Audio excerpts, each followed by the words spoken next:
Good morning, everyone. It's Saturday, which means it's time for yet another Salty Saturday morning. I'm your host, Mr. Kadish. Get it right. Even Matt Vader got it right last time. But I want to welcome you all to the first Salty Saturday of 2024. And we got a fantastic show lined up and a fantastic panel, including Matt Vader 74 himself. Hey, how you doing, buddy? It's dressed like a pirate day in my house. So yar. I'm good, man. Yar. I'm good. Yo, 2024. Got a great panel for 2024. I'm happy. Let's get things going. I haven't sat in front of a microphone for a week, man. I know you've been relaxing. No. But yeah, let's do it. just chilling. Just chilling. Brian, you got your pants on? I do. I do. No, well, you didn't 5 minutes ago, you weirdo. Yeah. I thought it was just us in here. So Yeah. Yes, All right. nothing you haven't seen before, Vader. Yeah. He's here. He's queer. He's our shield against all things non-binary, representational, blah, blah, blah. Brian from the Popcast, fully Howdy. pants on today. Sorry for sexually harassing you guys earlier. That wasn't intentional. For a minute there, I thought we were streaming. I was like, oh, are we streaming? Hey, we're evolved. That was no sexual harassment at all. No. There you go. No, Brian put his pants on. Then he was like, oh crap, are we live? I forgot my camera has one of those Zalman wide lens. I thought I was off to the side enough. And I was not. Oh, boy. No, we got to see everything. It was very nice. Good job. You could see everything. Yes. Don't worry. And I'm freshly waxed. And the All-Father himself is here, the king of pineapple pizza, the Lord of the Shelves. Welcome, OMB Reviews. How you doing, I wish buddy? you'd stop mentioning pineapple pizza. It just makes me want to vomit every time you do. Glad to be talk here. about shelves. Yes, we'll focus on your shelves from now on. Okay, that's fine. They are still fragile. So Yes. And our first guest of 2024, the man, the myth, the legend himself, Robert Meyer Burnett. Thank you. Well, it's good to be here. Salty Saturdays just is an appealing name. And I got up this morning, I'm thinking, man, I get to go on Salty Saturdays this morning. And it just put a big smile on my face. I almost put salt in my coffee, but I didn't. So Salt cheers goes to good you with coffee. guys. I always put a little pinch of salt and butter in my coffee, bro. Bulletproof coffee is the best. You put the half a pound of butter in the coffee too? I cut a scoop of butter, pinch of salt, a little bit of monk fruit. All good stuff. All good stuff. We just got a Dunkin' Donuts open across the street from the studio. So Ooh. dangerous. very dangerous. Pretty soon, Vader's not going to be able to fit into the studio. That's not good. I do love the Dunkin' though. It's good coffee. All right, guys. I want to give a quick shout out to everyone who's in the chat. We got Anthony Mark, who's always here first thing. We got Danny's mom, Penny, Mephisto's movie reviews, Dr. Cocho Dragon, No Money G. How you doing, No Money? We got Wendy Hunter, Fluffy Panda, the head of Brian's fan club right there. Mhm. Destiny Captain, Keely Chow, Salty Scorpion. We've also got, who else in here? Nut Bunny is in the chat. Chappie is here. We got Studio Lau. We got Regis Red. Guys, thank you all so much for being here today. We really appreciate you being here first thing in the chat. Now, normally we'll go through our top donators and all that good stuff, but guys, it's 2024. The list has reset. So we've retired 2023 top donators. So big shout out to William Forbes, who basically was responsible for the top super chat of 2024 for $500. And our top supporter throughout the course of 2023 was Scotty Dub. So thank you, Scotty Dub. And a big special shout out to Bob Dorsey and the Astro Nerd Boy. Those guys have been big supporters of ours. And also we want to give a big shout out to Jillian N and WG, who have been very generous with gifting subs and all that good stuff. So thank you all for everyone on the leaderboard, and also Mexican Iron Man and the Joker's Voice, who are our most consistent donators. I think they donated at least once every single stream last year. I think so. Which was just crazy. That's really nice. We really appreciate your guys' support, but in 2024, all that gets reset. So new people have the chance to get their names listed. Or the same the old screen. ones. It's Or fine. the same old ones, yes. Yeah, bring it. Let's go. Yeah, but you're not going to be seeing all the graphics on this show today. However, we still have our goals to hit. So we'd like to get 10 new members during the course of this show. So if you guys want to get access to our members content, be sure to sign up during the show. We absolutely love it. And also give us a 5-star rating on Apple Podcast. In March, Rotten Tomatoes is going to be opening up the application process to be accredited movie reviewers, and we need to have at least 200 of those 5-star reviews in order to apply. So we've got all the other qualifications. We just need that 200 5-star review on Apple. They have a huge red reject stamp on the desk waiting for our application. Rejected. Indeed. And we got our first super chat of 2024. That goes to Mexican Iron Man for $9.99. Hail to my brother RMB and the panel. Happy New Year. Please make sure Robert knows it is Mr. Kadish. LOL. I know it is Mr. Kadish. Mr. Kadish. Yes. I went to school with a Scott Kadish when I was a young man. Really? Interesting. I did. In Seattle, Mercer Island. Any relation there? Nope. I don't know. He was a very good guy. Not. All right, guys. So before we get into the topics for today, I have a little bit of a topic that I want to get into that wasn't on the email I sent you guys about the show prep. And a couple episodes ago, we got into this conservative dad calendar controversy, where you had a bunch of conservative women who were posing in completely non-sexual ways, and people were accusing them of softcore pornography. And we decided, why do the women get to have all the fun? Oh my God. We actually have a salty calendar that we created by teaming up with the Conservative Moms Brewing Company. They do mostly wine coolers. You probably haven't heard of them. Yeah. But basically, they got everyone on the Salty Saturday panel to pose for a new calendar. That's right. That's just for the ladies. Just for the ladies. For the ladies. And we're going to be revealing the first 5 months of the calendar right here today live. So buckle up, guys, because God. this is going to be too sexy for most of you. Was I Okay. was I part of this at all? This is the first time I've seen it. So first of all, we have Tom Connors Jr. Oh enjoying my God. the beautiful sunny weather in Wisconsin at the pool, and you can see all of his side chicks behind him there. This is Tom's normal day.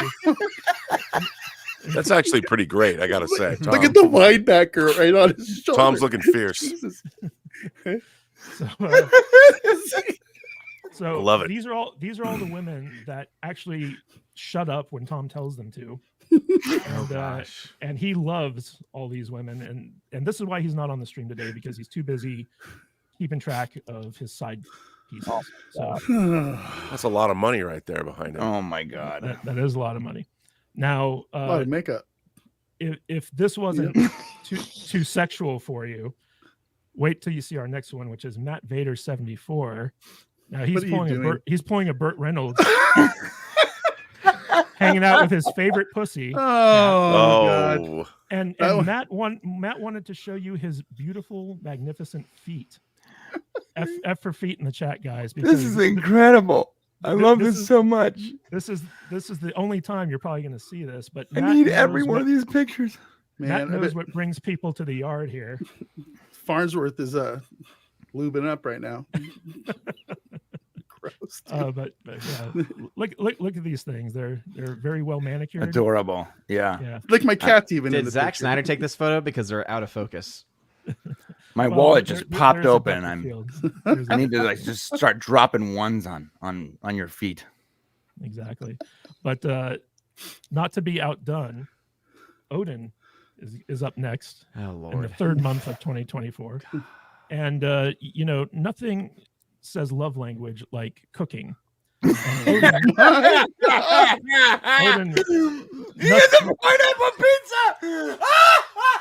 nothing says love quite like pineapple pizza. Now remember, ladies, lust is a sin. So don't be lusting too much over this highly religious man. Oh, this is incredible! Oh my God! That's great. Why do I keep coming back? And Why do I?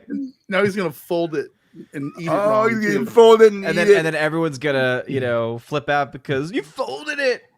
And while he's eating it, all the shelves behind him are just gonna come crashing. I love how there's a cross behind him too.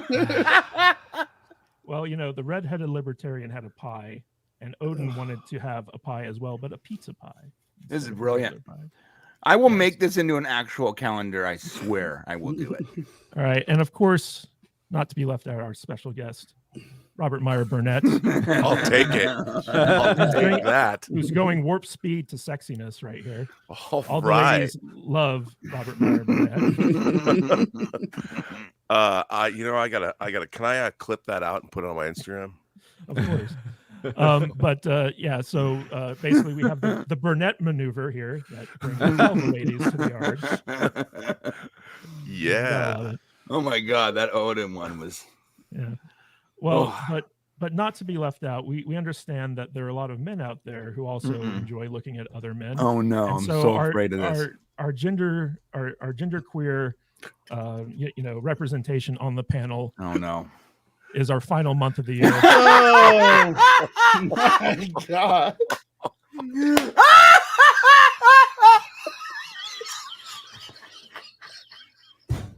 Brian is never shy to let it all hang out. It's quite the package you got there, buddy. Nicely done.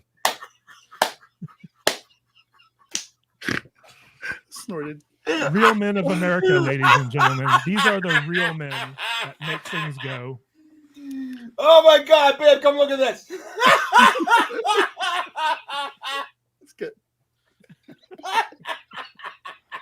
Oh my God. Oh, I got a bulge in this picture. Look at that. You can see my bulge.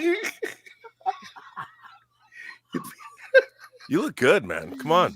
Yeah. No, I look great in there. I need that picture for my Instagram as well. please. Real bears of America. That's what I'm talking about. Oh, bear cubs, baby. Bear cub, yeah. I keep it waxed. Exactly. The artist here, I did itself. Oh my God. Yes. Artbot X7343. Who did these? These are like so clever. Well, we all posed for them, right? That's With, right. Yes. Yeah. I did Totally. not consent. I want to give a that's big on thanks the to Conservative Moms Brewing Company. To go check out their wonderful wine Yeah. coolers if you get a chance, and also buy the calendar because all proceeds go to us. And it's God. only, you can get it right now for the very cheap price of $5.99.99. Oh my God. It's so funny. Jesus. Yeah, so I noticed how Matt didn't have one. That doesn't seem fair. He did it? No. Yeah. no one shows up for me. They show up for you guys. You guys are the stars. I don't know, man. That show for you. I don't know. I feel so. We just need we need 7 more of these suckers, and we have 12 months, dude. Let's go. Yeah. But I want to thank the fantastically sexy panel for posing for these wonderful pictures. Anytime, man. Anytime. I was just I like the fact that the TNG uniform was so slimming on me when I walked out onto the set. I felt great about it. Yeah. Did look quite slimming on you. Yeah, I really thank you for that. At least you got a shirt. Well, yeah. I mean, At least you got pants, Odin. Hey, man, my feet look great in that picture. Yeah, it's funny. I think Vader was the best represented in the entire group. No, probably Tom. Yeah, I was gonna say you don't think Tom's Yeah, the one. Tom. We got Vader. Oh, We got God. Tom. Vader. Tom's looking fierce too. Vader looks like a candid shot. Like, what are you doing over there? Why are you in my house? What are you doing here, man? The cat. I love the cat. Oh, yeah. Where is Louis? He's not here right now. That's Ah, He clever. didn't want to be here for his big reveal. He was too embarrassed. But so watch out, conservative ladies. You got some competition out there in the calendar space. But so This all came from when I suggested we do our own calendar, and Odin shot it down. Everyone was. We were in our private Twitter chat, and I'm like, "Come on, guys, let's just do a calendar. Let's do it. We're gonna get a shot. I got a giant printer. Like that's my day job. let's get a calendar out there." And Odin was like, "No, not not. doing not going doing it, not even entertaining this. And Matt was like, the power of AI, bitch. I saw my opportunity. I was like, That was great. Oh, yeah, Beautiful. So you are all pinup men now, Sweet. forevermore. Yeah. I And like so, it. it's a good way to start the year. Yeah, I'm Make us gonna laugh. 100%. I'm gonna need that photo for our social media. yeah. Oh, and don't pretend like your wife's not going to love that picture. Oh yeah, I want that Odin picture too. I'm gonna put it up behind my wall. Yeah, I'm gonna you blow look it like up. you look like you'd been working out. I Somebody- disavow. I some- disavow the I entire guarantee- salty. I guarantee you, somebody in the chat has already clipped it, and it's out there on Twitter and probably 4chan or something too. So This is so great. I'm more concerned about my teeth. Oh, Matt, what do we got going on today, buddy? All right. Well, let me just switch some gears here. And the first thing that we're going to talk about is our hopefuls for 2024. Like, what are we looking forward to seeing coming down the pipeline? Now, obviously, there's a lot of cringe. There's a lot of bad crap coming out this year and getting made this year. But I wanted to start the year off with a little bit of a uplifting thing and see, like, what movie or TV show are you most looking forward to? So let's start with you, Vader. What are you looking forward to most coming out this coming year? I'm looking forward to the new Rose Tico trilogy coming out from Star Wars on Disney Plus. It's going to be fantastic. Okay. Wow, that was you guys are terrible. The only thing I'm looking, I want to do that whole thing all over again, but that's okay because it's live. It's so weird. 2024. I can't think of anything I'm really super excited about. Maybe Dune 2, I think might be kind of fun. No Star Trek movies, no Star Wars movies. Yeah, Dune 2. That's about all I got. I haven't really. Okay, here's the truth. I forgot we had homework and I didn't do it, and that was the only movie I could think of. So That and the Rose Tico trilogy. Yeah. Rose Tico trilogy. There's other movies. There's a lot of other movies, man. I know. Uh, Hey, give me 5 minutes and Deadpool's I'll do coming my out. homework. Yeah. Deadpool. Yeah. That's All right, yeah. What about Borderlands? That looks sick.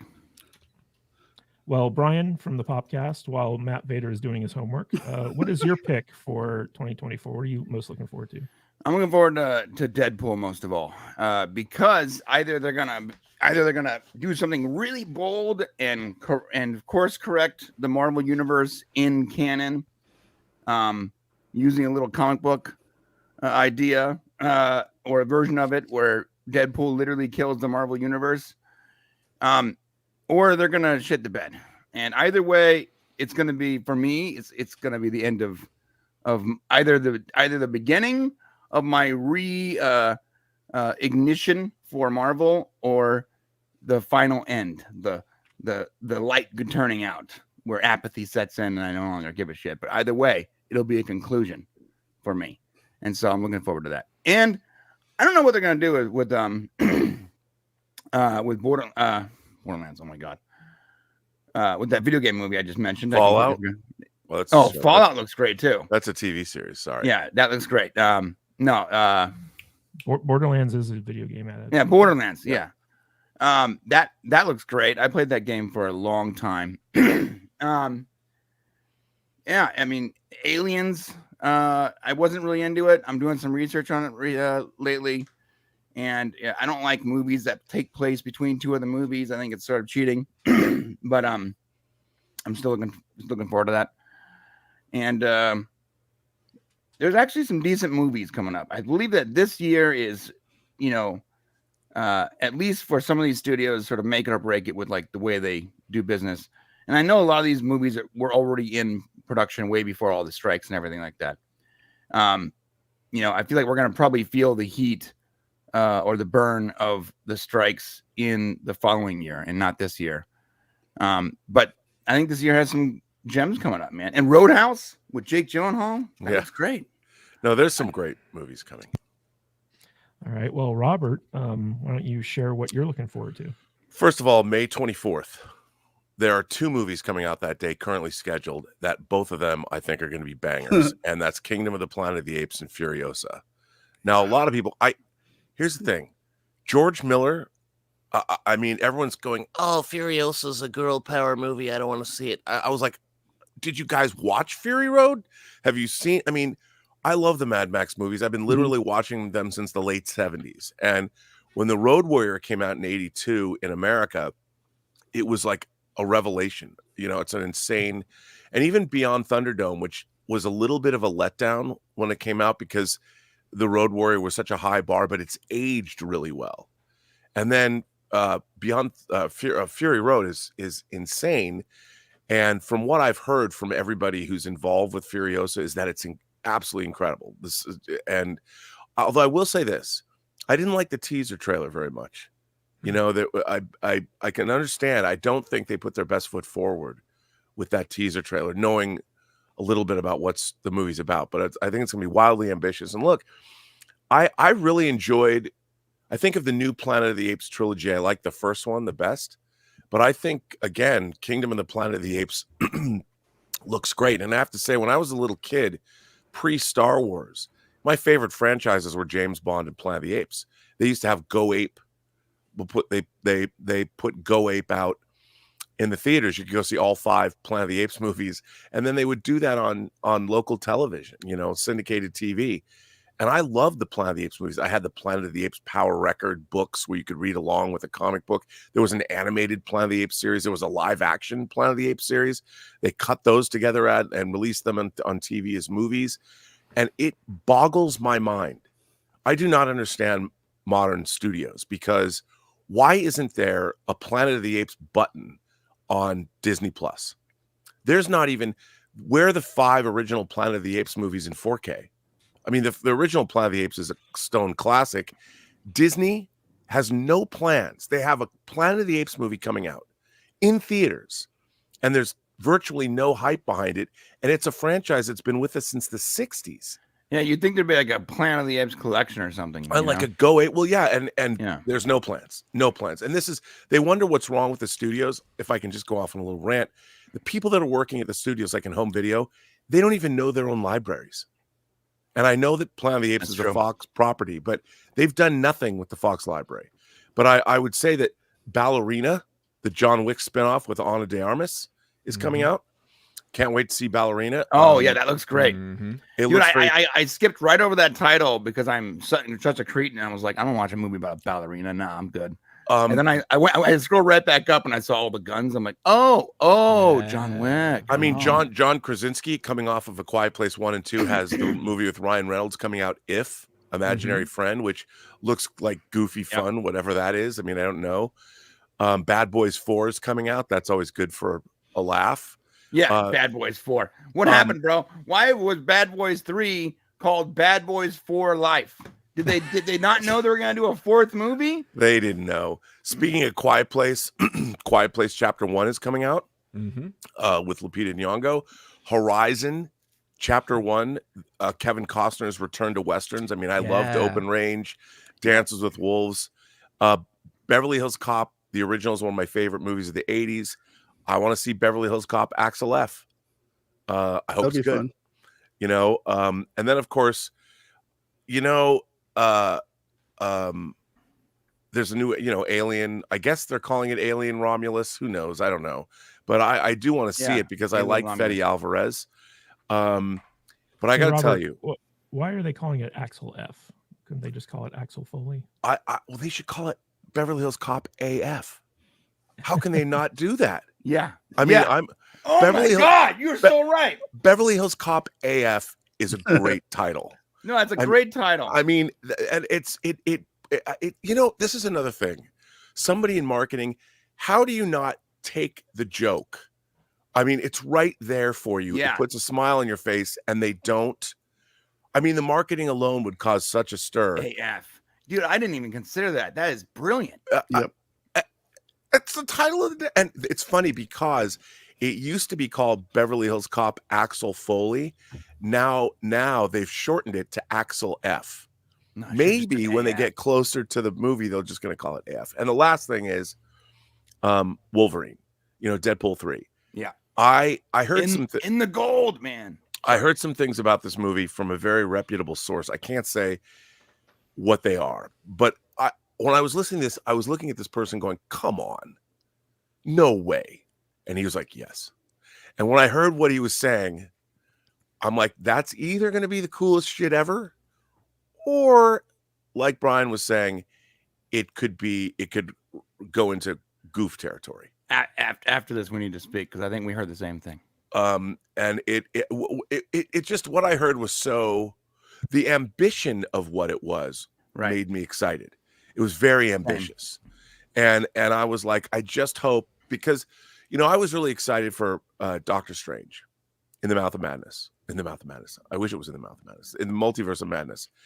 And I thought that the thing about that movie that I liked the least were all those cameos that I was looking forward to, because it was such a wasted opportunity. Right, yeah. They could have done some real world building with the Illuminati and made them interesting. And they just kind of breezed over it and they all got killed. You know, like, let's attack her one at a time. Yeah, and I feel that that's kind of where the Marvel, and like you, Brian, it's the only Marvel movie coming out this year. And it's really, I don't think of it as an MCU movie. It's a Fox movie. Right. It's the last of the Fox X-Men series. It's the last of the X-Men, right? Yeah. And I think the beginning of the X-Men. There's that too. I mean, I don't. Yeah. So that's kind of what those are. What about the 3 Spider-Verse movies coming out that don't have Spider-Man in it? That's so weird. I mean, Madam Web, Craven, and Venom. I'm not, those movies. Those to me are like B movies. They're not. Yeah. I've never like direct to DVD. Yeah, it's weird. But the movies you find in the back of the Blockbuster when you're like, oh shit, they made a Craven movie? I mean, I do. It just, that movie looks goofy. You know, I don't know. I hope it's good. I hope all movies are good. I do. I literally go into all movies wanting to love them. I like it. I like 2 of the actresses in Madam Web like a lot. So I'm hoping. Yeah, me too. But it just, the trailer even looked. It did. It looked whatever. Like if you have the ability to do the whole time skip thing where you can see ahead, then what you should have shown was that ability featured in some way. You know, in fast clips. Right. The way they did it was like, oh, let me tell you the narrative. No, don't show us the narrative. Just show us the coolest thing about that movie, which would be that ability, which makes me believe that maybe they didn't really utilize that ability very much, which would totally make a Madam Web movie pointless. Yeah, I don't know. But I do think, look, we're getting a lot of good stuff. You know, there's even things like what's the name? It's the Guy Ritchie movie with The Gentleman, The Covenant. No, not that. No, those the Operation Fortune. No, those are last year's. It's one coming out with the fiction writer played by Bryce Dallas Howard. Argyle. That looks pretty good. It looks great. That's like my top 3 this and year. Fall Guy. Fall Guy looks great too. Yeah. I mean, it looks like we're getting a lot. And of course, my most eagerly awaited movie of the year is Dune 2. Yeah, that's. I'm actually negative apprehension, and I'm actually dreading Dune 2 because that's all everyone's gonna want to talk about for a week at least, and I'm gonna be on at least 3 of those shows where I'm just like, because I have no interest in it. But you know, really, dude, I did not like Dune 1, bro. I'm sorry. It's okay. Or part 1, I didn't like it. I thought it was super drawn. It looked beautiful. It was stunningly cinematic, but it was so slow. Like this Denis Villeneuve, whatever his name is, just sitting there jerking off, watching that shot of the ship leave the planet. Well, Timothy Chalamet or whatever is just so boring. His face looks like he's constantly. Don't you badmouth Denis Villeneuve, all right? He's one of the greatest working directors today. Sorry. At least he inspired Zack Snyder to split his movie into 2. Right. Okay, but right. I gotta ask you guys. Because I forgot to mention this. I was going to ask, do we have a movie I never thought would ever be made coming out this year? And Beetlejuice 2. Oh yes. Oh yeah. How do you guys feel about Beetlejuice 2. I'm Like, stoked, bro. It was number 2 on my most number 3 in my most anticipated movies this year. And I wasn't even like a massive Beetlejuice 1 fan, Mhm. but I am a massive Michael Keaton fan, period. I will watch anything with Michael Keaton ever. And but Beetlejuice is one of his achievements. And I remember watching it as a kid and thinking, oh, this is so great. And thinking at the time, these graphics are so cheesy. And now I'm like, what can they do with Beetlejuice and all of that craziness in 2024? And so, dude, if it's done right, it's going to be killer. If and it's done then wrong, it's going to be super disappointing. I mean, it's this weird era we live in where they're sequelizing movies that are 40 years old, Right. or 20 years old. We're getting, look, I love Gladiator. I could probably quote it chapter and verse. Sure. Are you Love not it. entertained? And people should know when they're conquered. Would you, Quintus? Would I? It did not need a sequel, though. I know. You're right. I just, there was going to be a sequel that Nick Cave wrote about Maximus dying and going to the afterlife and the gods of Olympus sending him back to life. Oh, that'd be rad. That script was written, but I don't know if. And then we've got Joker Folly Do. Or Folly Ducks. I don't speak French. Folly Do. I think everyone knows how to I love Joaquin Phoenix in that role. I think he was he's perfect, and I can't wait to see this one. But I also want them to finish it. Like, this needs to be a final performance. Guys, before Robert lists every new thing that's Sorry. I want to get to the man who actually does his homework, Odin. He's got a critic list. I He do. wants to go over here. I do. So- And I was like, the whole time, I'm like, man, he's mentioning movies on my list that no one else was mentioning. I'm sorry. Oh, that's fine. Well, you It's got fine. list movie. Oh, you okay? Yeah, well, because I had already made one for my own channel, and so I figured might as well, pull this up since we're talking about it. But I made one too on my critic list. Go check it Yeah. out, guys. Yeah, please check us out on Critic List. Critic I'm List. very much in the same vein with a lot of people. Right, Dune Part 2, I think, has a lot of potential to be a great film. I'm a big fan of Denis Villeneuve. For those that maybe aren't a big fan of him, just remember, if you've never seen his film Sicario, I highly encourage you to watch it, because dude, it it's is so a good. phenomenal movie, and maybe it would actually, change your mind on certain things. But I just can't wait to see what he does with this. The only issue I had with the first Dune was the ending. I thought it was a weird place to end that story. Totally To agree. have that, like, the middle point of the story, basically, where it was not really a good middle point. So I'm excited for this one, though. The trailers look great. All the visual effects look phenomenal. And I just can't wait to see what he's able to do with it. Ballerina as well. This has been on my radar ever since they announced it. I loved what they did with the Continental. I think that some people might have concern because it's not being done by the same exact people who did the John Wick films. But the important thing is to also know that the Continental series that they did was also done by a different group. And they were able to actually adapt it pretty well, and were able to be very respectful of, source material, things like that, and really to build the world. So the fact that Ana de Armas is in this, and there's a lot of other people attached to it, gives me a lot of excitement that this could be a really great addition to that universe. One film that probably is not on most people's list is the film Cabrini. This is a film that's being done by the same director as Sound of Freedom. And so that's why I'm excited for it, because it's not just Angel Studios, it's the actual director of Sound of Freedom. Because one thing people oftentimes forget is that Angel Studios did not produce the movie, they just distributed the film. So this is a film that they're actually producing, but it's the same filmmaker. So I expect to have a similar level of that quality there. But this is about one of the saints of the church, St. Francis Xavier Cabrini, who was very big in basically developing a lot of schools and American education.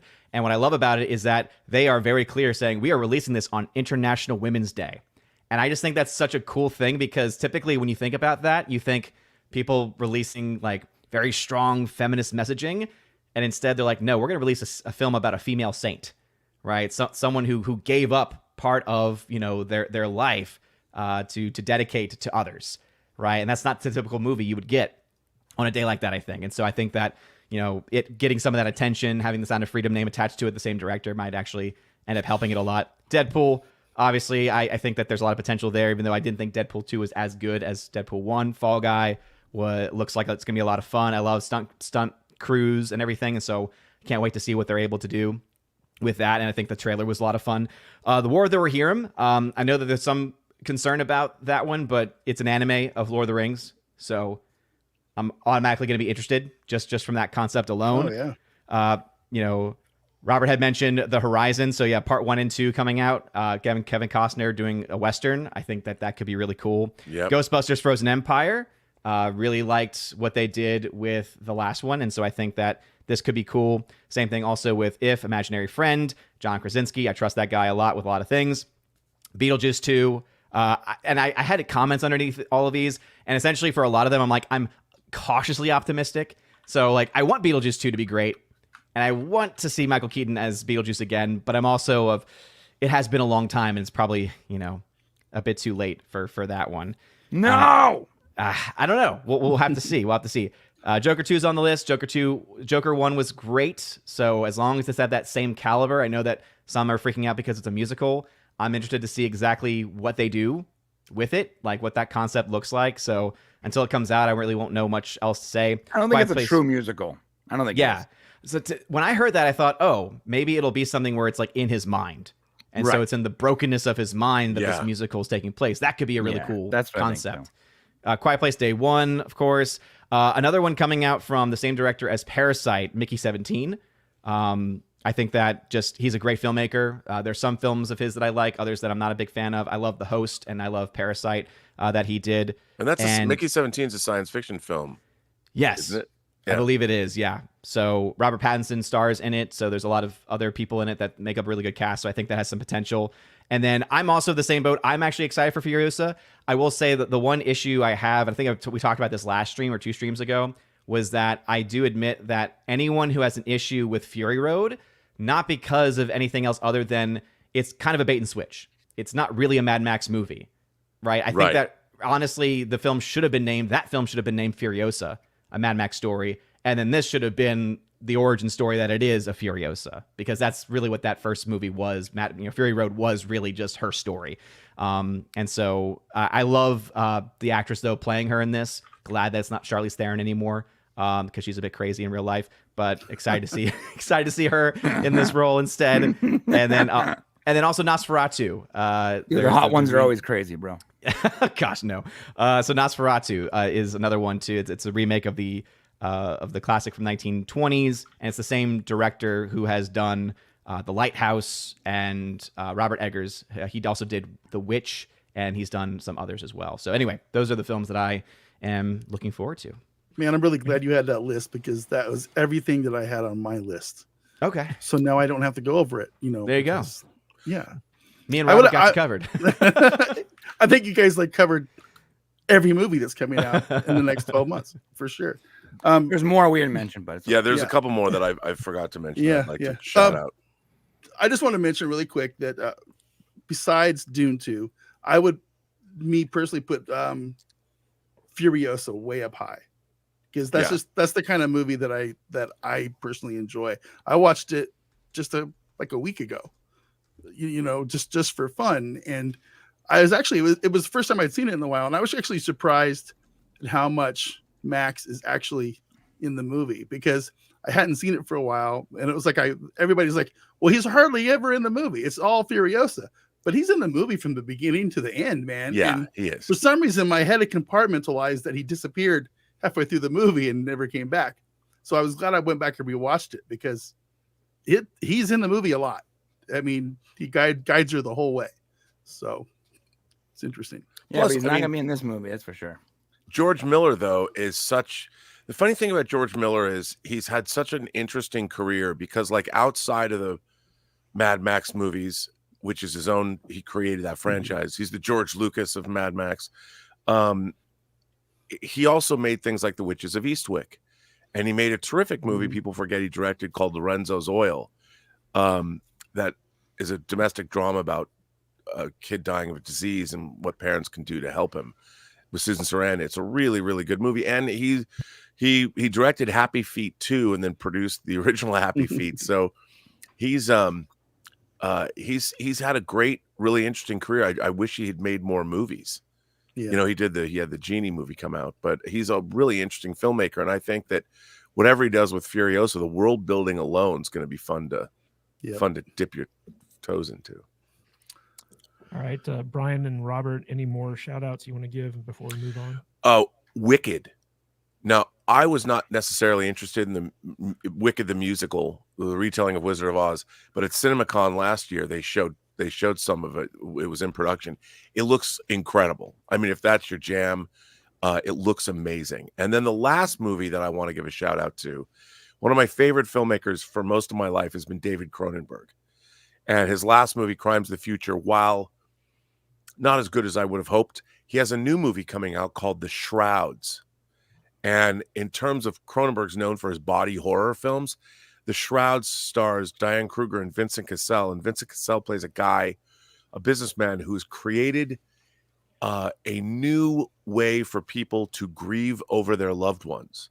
And he's created a cemetery where bodies can be buried, and you have video, like a video tombstone, and you can watch your loved ones decompose in real time. No way. And somebody vandalizes and like destroys his wife's, because he's and in terms of body horror, I mean, this is Cronenberg coming full circle from They Came From Within or Shivers in 1975 to 2024 and giving us, I mean, that concept alone is so Cronenbergian. I can't believe that.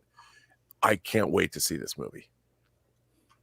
One thing I will say about, because you had mentioned Wicked, as someone, I actually, a musical theater geek, did theater for over 20 years actually of my life, and big fan of that show on Broadway. It's a very, very great just production and really interesting story.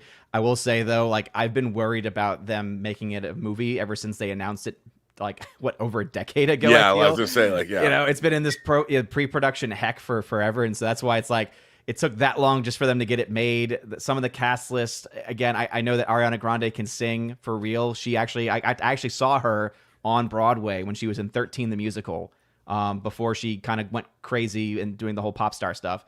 But I also still have just concerns about them. It's just, I don't really see how it, translates as well from the stage. Yeah, all I can say is that it wasn't really on my radar, but the stuff they showed, and it was mostly behind the scenes in production stuff, it looked incredible. And the snippets they showed of the performances, it looked great. So I hope it's great, because I really like musicals. And it's such a great show, and I hope it's great. All right, guys. Well, we got some super chats to get to. Real quick. Hold on one second. What about Mean Girls? Everyone have their burn books ready? Huh? Is it just me?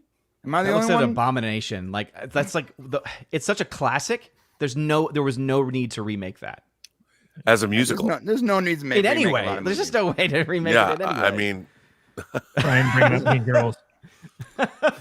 What am I gonna do? I mean, again, all you can do in that case is hope. It's like when they remade Heathers as a TV series. Yeah, that was a bad idea. It wasn't good, and it's sometimes in the quest for finding known IP to retranslate, it's just a bad idea. Just say no. Because like what Odin was saying, Mean Girls, I still go back and I'll watch Mean Girls and really like it. It's a good movie. Good. Like Clueless. As I'm a teacher, and so the modern day high school students, especially the girls, they've seen it. Like, so even though it came out so long ago, it's still a movie that people are seeing. Even the younger people are still seeing and still finding funny. So it's like there's just no reason to do it. I just it can only go down. I don't see how you can make it better. Again, it's such a great film. Yeah. All right, guys, I'm gonna get to some super chats now. So we got Salty Superstar Bob Dorsey for $20. Thank you so much, Bob. Good to see you. Manly name question: Lance Corporal Remington Thunderknife or God. Sergeant Major Richard Thunderthrust? Which do you guys think is manlier? Thunderknife. Yes, Thunderknife. Yeah, knife's good. I'd agree. Thunderknife. Got to go with the knife. And R to the Icky for $9.99. I hear the villain of the new Star Wars film will be Darth Flo. They show up every month and battle the hero for a week. Whoa. It's pretty good. Actually, I saw a tweet about how, like, now that all women are in charge, they make all their decisions at the worst time of the month. Wow. And that's why women shouldn't be in charge. I didn't say that. Don't get us canceled the first show of the year.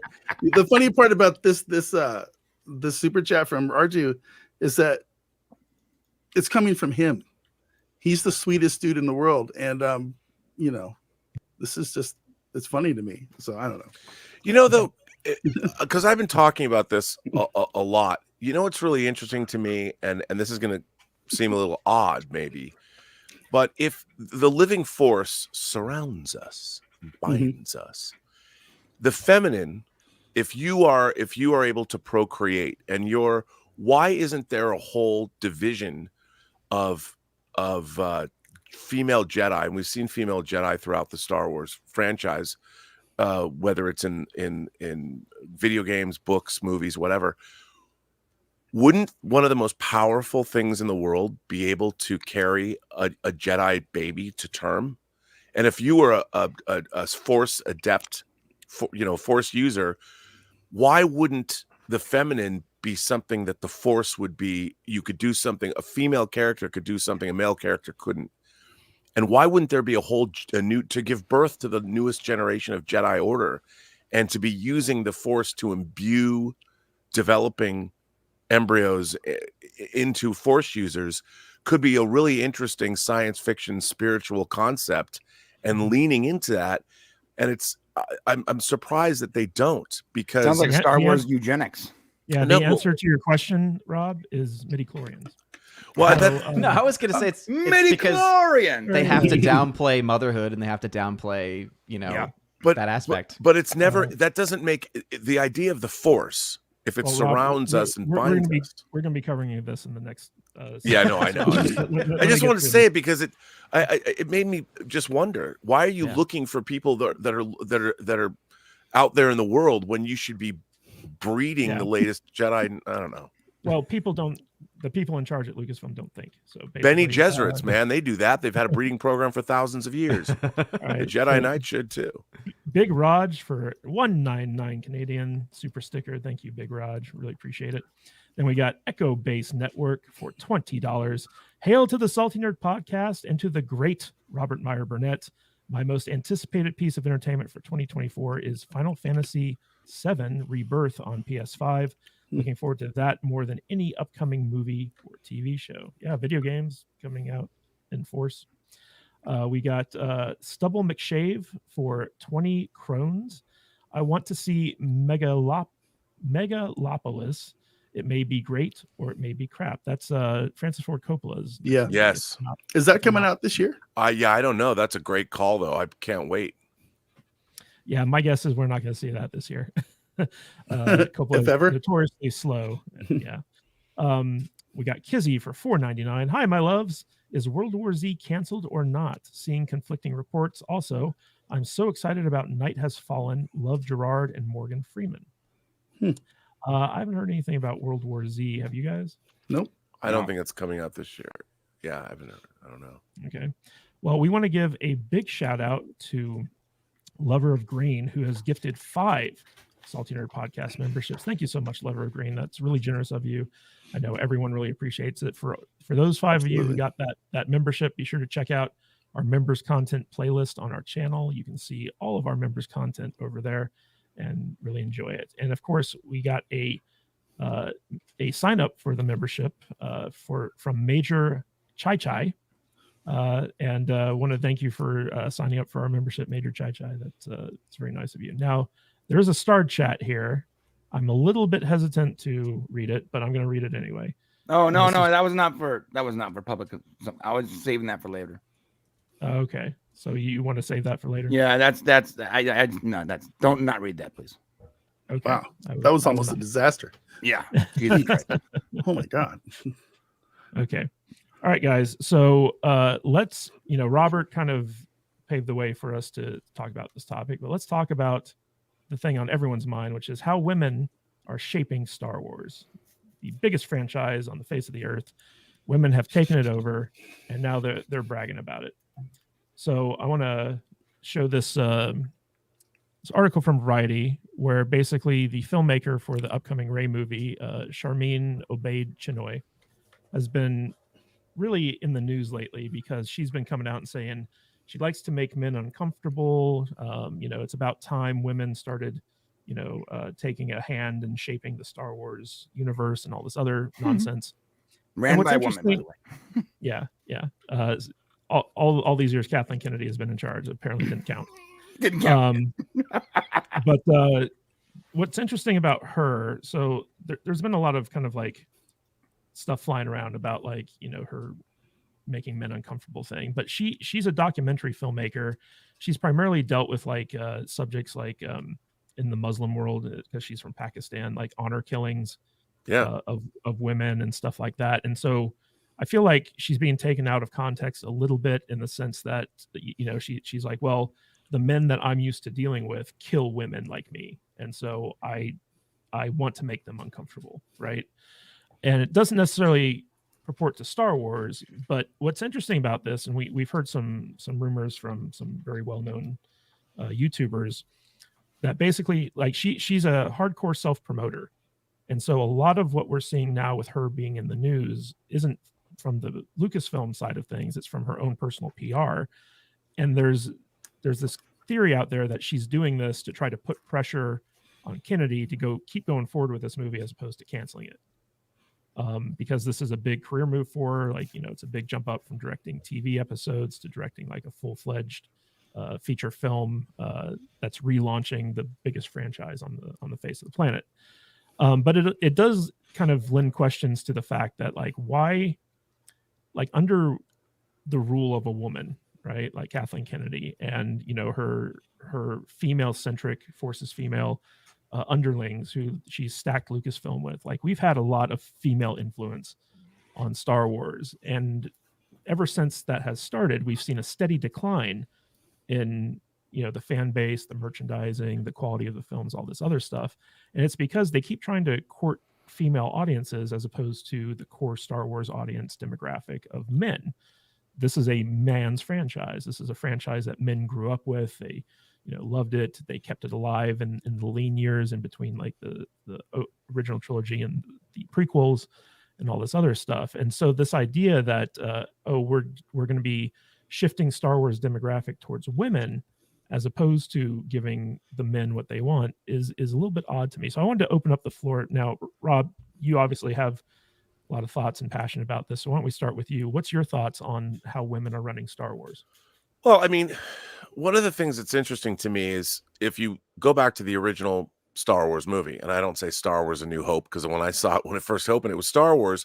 The first main character after R2 and 3PO, the first human character we meet is Princess Leia. And Princess Leia is in the middle of her ship is being occupied. She's got stormtroopers flowing into the Tantive 4, the blockade runner. And what is she doing? She's getting the plans to the Death Star into R2-D2. She tries to shoot her way out of being apprehended. She gets dragged before Darth Vader and gets up in his face, even though he's like 2 feet taller than she is. And she's a great character. When she finally meets Governor Tarkin, what is the first thing she says? Governor Tarkin, I recognized your foul stench when I was brought on board.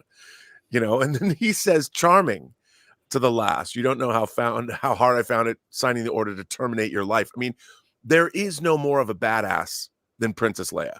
I mean, and so Star Wars immediately came out of the gate with a strong female character.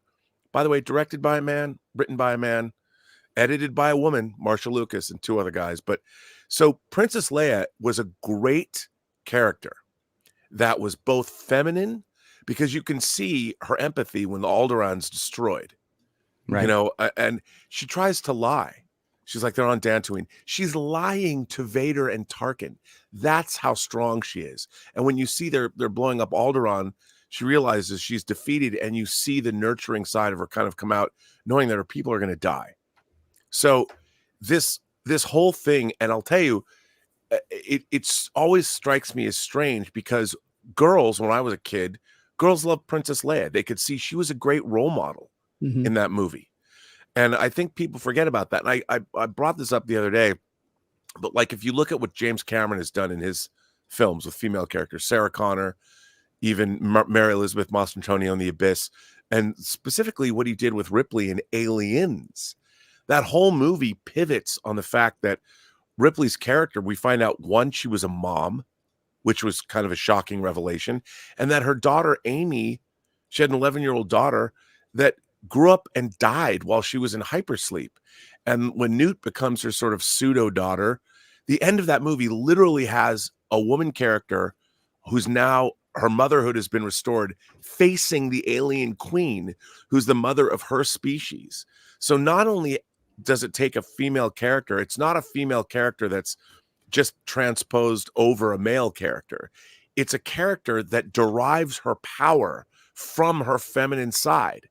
And she's the only one that can pick up that flamethrower, go into that alien nest, and try and take on the alien queen herself. Yeah. And Cameron has never shied away from that. None of us who are watching those movies go, I'm not going to watch that movie because Ripley's like a mother and there's no way she can face up. We never say that because the writing is good.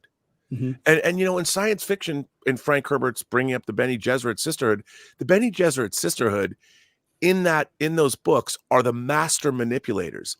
They're creating prophecies and seeding planets with a bunch of BS so they can control them 1,000 years hence. They're trying to make the Kwisatz Haderach the perfect being. So female characters are great when they're well written. And they can be great when they lean into their femininity, their feminine power.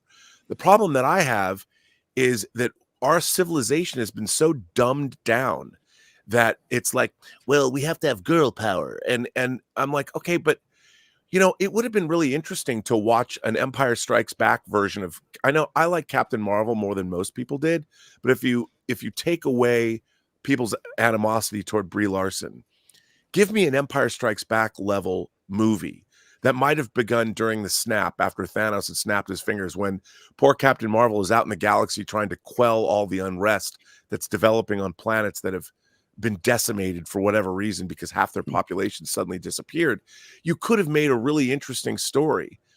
And I'm tired of, again, in the Marvel universe, Black Widow has a great scene. I think it's in Age of Ultron. I was talking about this last night, where she's talking about being sterilized by the Black Widow program.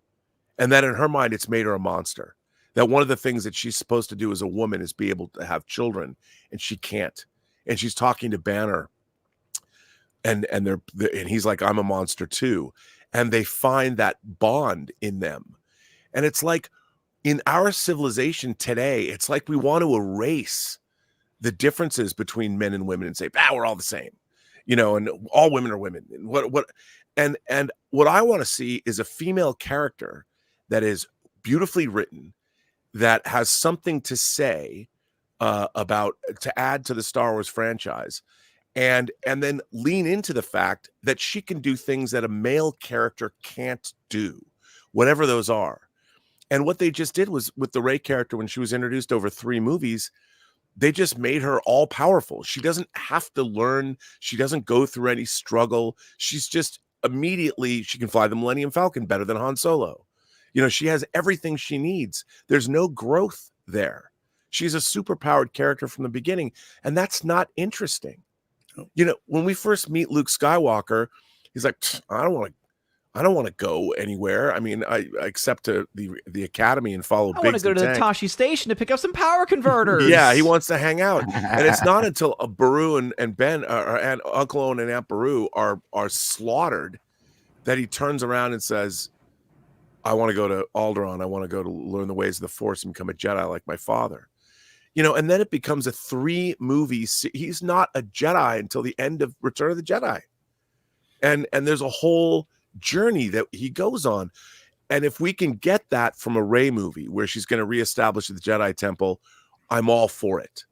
But I just don't have faith, especially because of the sequel trilogy, that they're going to be able to write that kind of a movie. And, it's always, if you're going to transpose a character, if you're going to take a lead character and make them female, look at Starbuck in the Battlestar Galactica in Ron Moore's. She was a great character. Yep. And we weren't happy about her gender change when that was announced. No, and they earned us. They earned it. The writing and the portrayal, Katie Sackhoff's portrayal, earned our love and affection immediately, really fast. And she was a character that was well written, and she was not just a guy. She was a woman, and it's so weird how we want to move away and turn into some genderless society. And why? I mean, celebrate these differences. That's what makes us unique. And that's all I want to see is, again, as always, give me a great character, well written. The only thing that really excites me about this Ray movie is they have one of the writers from Peaky Blinders, which is a show I loved. And if you look at what Peaky Blinders was about, you know, about a criminal family over the years in Britain, if we could get some of that, I'm not saying make her a criminal, but if that kind of writing, maybe it could be a great movie. So it's not just a writer from Peaky Blinders; it's the showrunner, the guy who created Peaky Blinders, the head writer, Stephen Knight. He is the one kind of like ray of light, no pun intended, yes, of this upcoming movie. But again, this comes down to, so basically, it's a woman person of color who's now steering the next Star Wars movie. But I want to throw this to Odin, because Odin, we've seen since Kathleen Kennedy took over as Lucasfilm a steady decline in the quality of Star Wars, in the fan base, in the merchandising sales. You're a numbers guy, right? Can you take us through like the fact that, yes, Star Wars has been run by women since, you know, was it 2014, 2012, something like that? And what are we seeing the results of that? And they want to keep doubling down on women replacing men, for not because of merit, but because of their gender. I mean, what you've seen from this, and we talked about this a little bit last night on Friday Night Tights, just about some of the box office numbers for the sequel trilogy.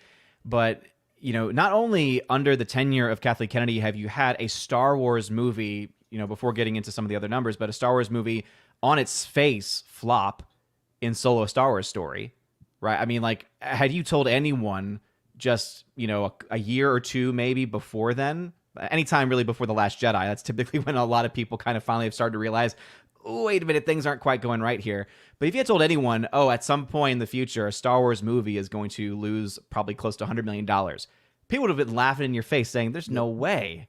There's just no way, right? Like, that's like, you got Disney, you got their money, their marketing machine, and you've got the IP. That's a guaranteed $1 billion franchise no matter what. And yet, with Kathleen Kennedy in charge, we have had that flop. And then even worse than that, though, is when the actual numbers for these budgets came out, and we didn't really get them really until just maybe earlier last year, actually.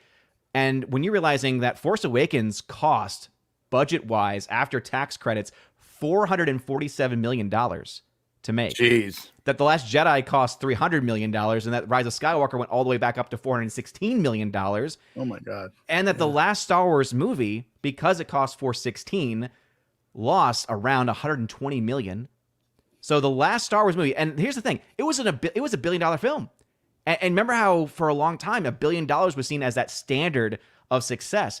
But even for Rise of Skywalker, $1 billion didn't make its money back, because it did not make as much money domestically as it should have. And then internationally, it didn't do that much better than the others.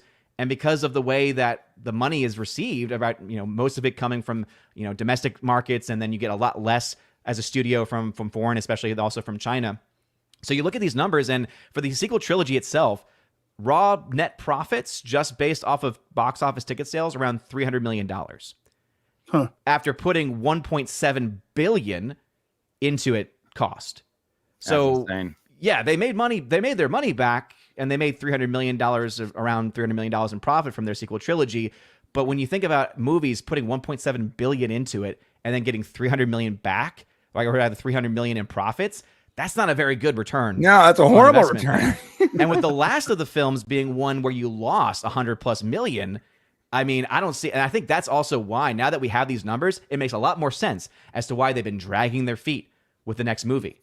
Because they knew behind the scenes probably, oh, we did not make our money back on that one. We probably need to, but we can't let it be known. We can't let it be known that we're, you know, being more careful with it. So for them to come out with this, which just seems like they're doubling down on the same things that the audiences have been rejecting, it's like, okay, at this point, you are just asking for, in the case of now Lucasfilm, just like what happened with the MCU, with the Marvels, you're just wanting that now to happen.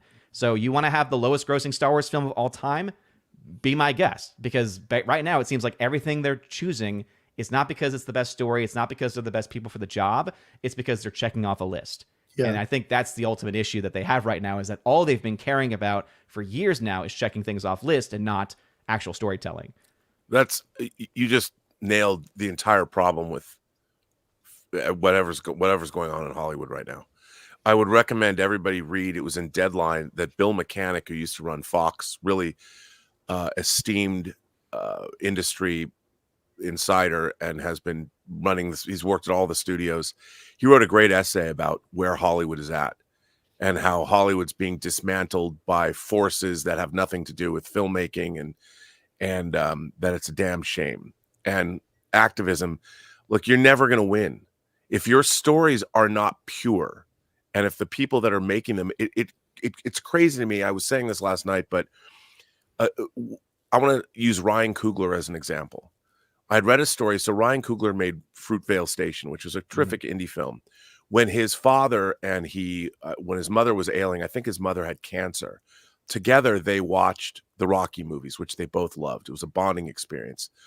And that's when Ryan Coogler got the idea for Creed, because he loved the franchise. Now, I love this story. So Ryan Coogler comes up with the idea for Creed. He has to go to Sylvester Stallone, the guy, this is his franchise. This is the thing he's most known for. And he's like, yeah, I have this idea for a new Rocky movie. I want you to be a supporting player in it.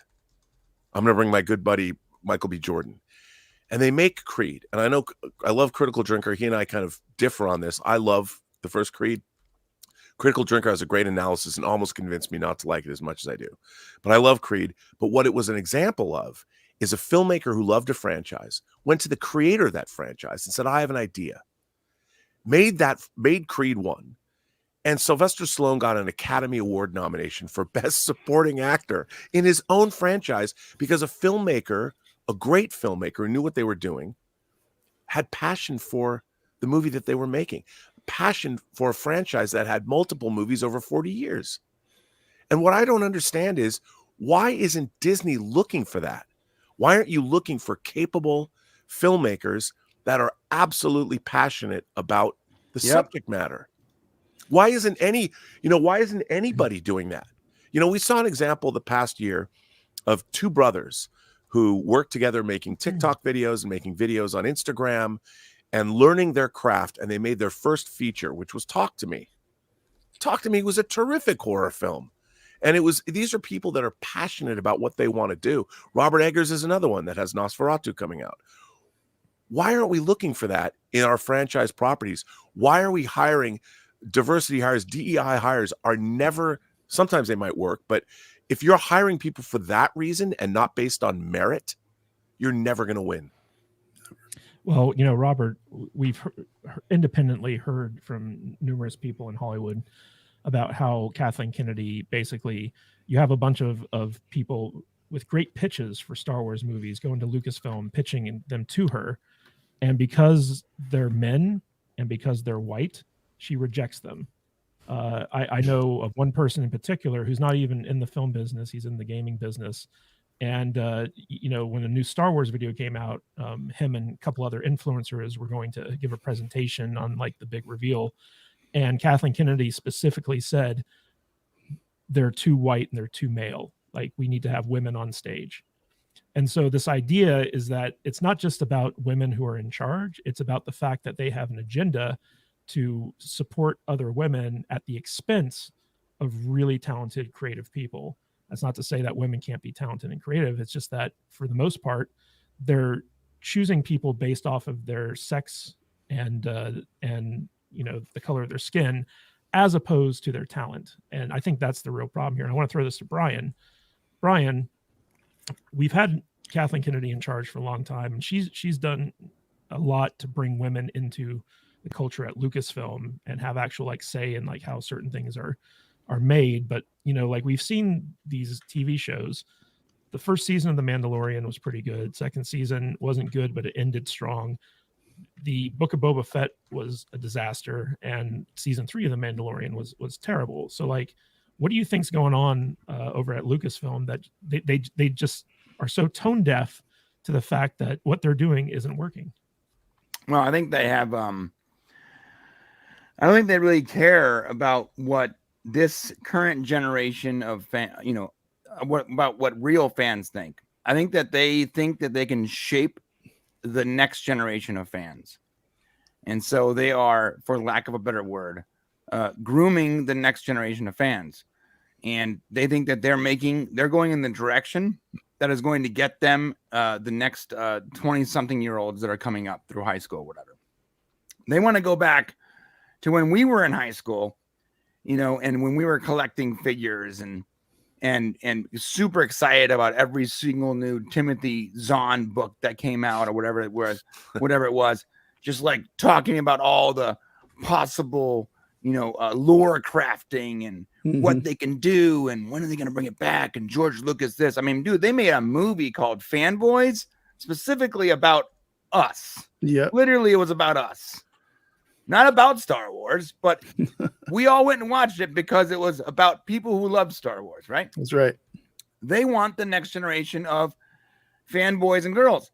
They're not ever going to get it, though. They're not going to get it, though, because the way it works is one generation hands it down to the next generation. Right. And so if you piss off the older generation, we're like, all right, well, F it. We're apathetic now, and we no longer want to watch this with our kids or excite or be promoted or whatever. So they're going about it the wrong way. I have no desire to take my kids to anything made by Disney anymore. Zero.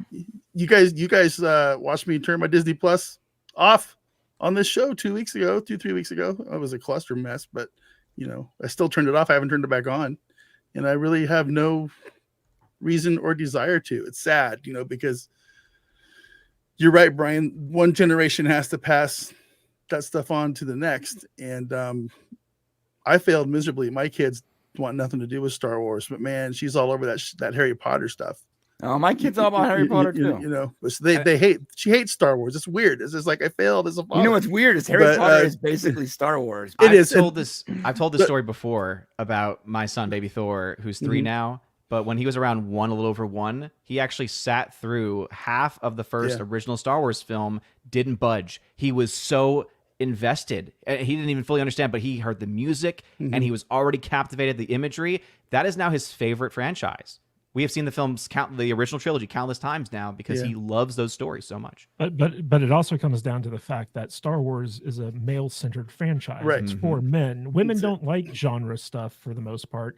They don't like wars and all this stuff. They prefer comedy and romance and stuff like that. That's what they tend to gravitate towards. They made Barbie $1 billion movie, right?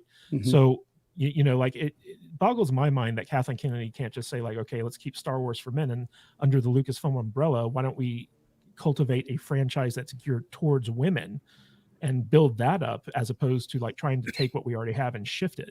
And I think that the reason behind that is because it actually takes talent and foresight in order to develop those things, as opposed to just taking something that other people created and made popular and then just like, do what you want with it. Because I really do think that they feel like Star Wars is a franchise that can never be destroyed. It's too big to fail.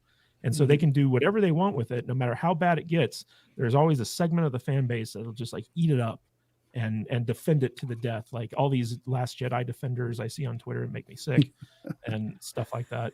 But Matt Vader 74, like we've said a lot on this show that like we Star Wars has fallen from grace so much that we just hate talking about it. Like we're just When I saw the thumbnail today, I was like, I don't care. God, dang it. I mean, you guys have just completely checked out of Star Wars. I still care about it because I want good Star Wars, but I wanted to ask you. So like you've gotten to the point where you're just like, I'm done with Star Wars.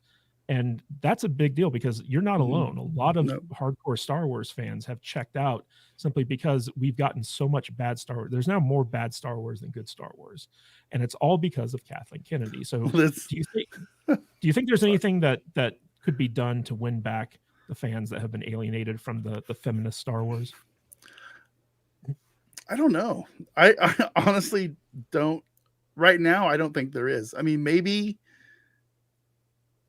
Dude, I don't think there really is. I think the fandom is split. I think we're split too much as a country, as a people, and it goes right down into all of our fandoms. There's like this big schism in so many of these things, and it's all because of wokeness and stupidity. And it's it's very sad, and I personally don't know if there's something that can be done to bring the Star Wars fans back together or not. It would have to be. I don't know how to really answer, Matt, because I don't think there is. I don't think there is a way right now. I don't think people even want it, to be honest with you. So, well, let me ask the panel. So, if news dropped tomorrow that Kathleen Kennedy has been fired and Bob Iger has been replaced by a coup with Nelson Peltz, and they want to put someone, they put, let's say, just Jon Favreau in charge of Lucasfilm or whoever. Do you think that people would all of a sudden be interested in seeing Star Wars succeed again? if I had known that could have been part of my answer, then yeah, I would have said yes, maybe perhaps there would be some saving of it, but like it would take a regime change for sure. So, guys, What do Yeah. you think, Robert? Yeah, sorry, go ahead. No, you go ahead, Brian. No, I was gonna say, like, if there was a regime, a change in leadership, sure, but normies aren't gonna know, for the most part, when there's a change. Most people aren't paying attention to this the way we do. Mhm. Most people will just go, you know what? The last 5 Marvel movies that I dragged my family to and spent $120 to take them to see really sucked. And I know that there's a new trailer for this new one and everyone's talking about it, but I'm like, maybe I'm just gonna effing wait because I don't want to spend $120 and to hate it. Most people are like that. They're not gonna know when there's a leadership change, and so it's gonna take Disney's a big ship. So when you start going the wrong direction, even if the captain changes, it's gonna take a long time to get that effort back the right direction. Well, I think the question also needs to be asked. Star Wars doesn't belong to this time. It was created in the 70s. It was created in the 70s by a guy whose original intention was to remake Flash Gordon, which were serials that were created, in the 30s, 40s, that kind of thing. Not the Flash Gordon with Sam J. Jones and Queen.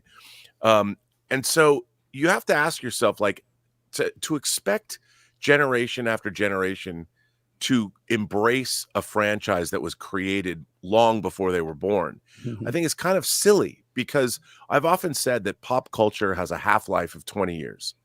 And one of the things I've always loved about I'm from Seattle, but I loved seeing grunge music kind of develop in my hometown and then kind of become very popular. And we were able to get things like Pearl Jam's 10 or Nirvana's Nevermind, and those were new.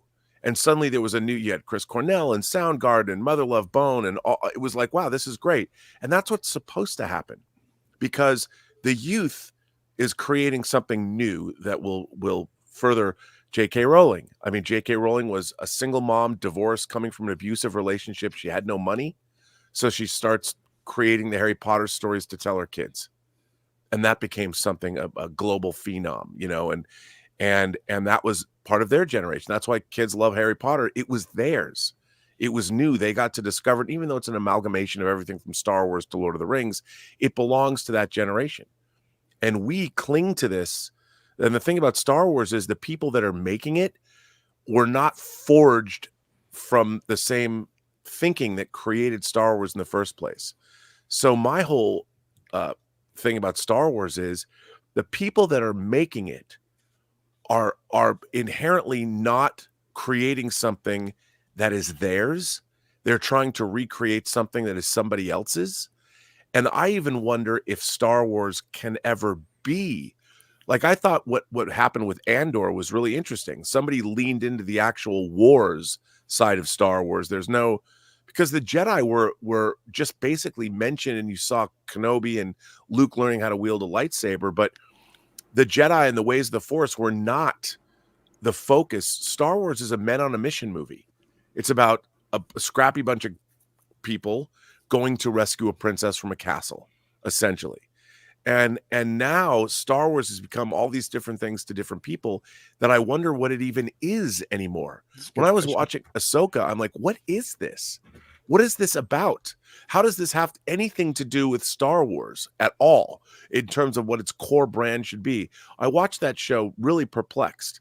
There's all this stuff going on with all of this mythology that Lucas didn't create. And the idea of an empire and a republic, even in Phantom Menace and the prequel trilogy, as much as I think the execution wasn't great, the idea behind it, how does a republic become an empire, was intrinsic to Star Wars, because that was a good question to ask. And the story that was being told is really, I think, interesting.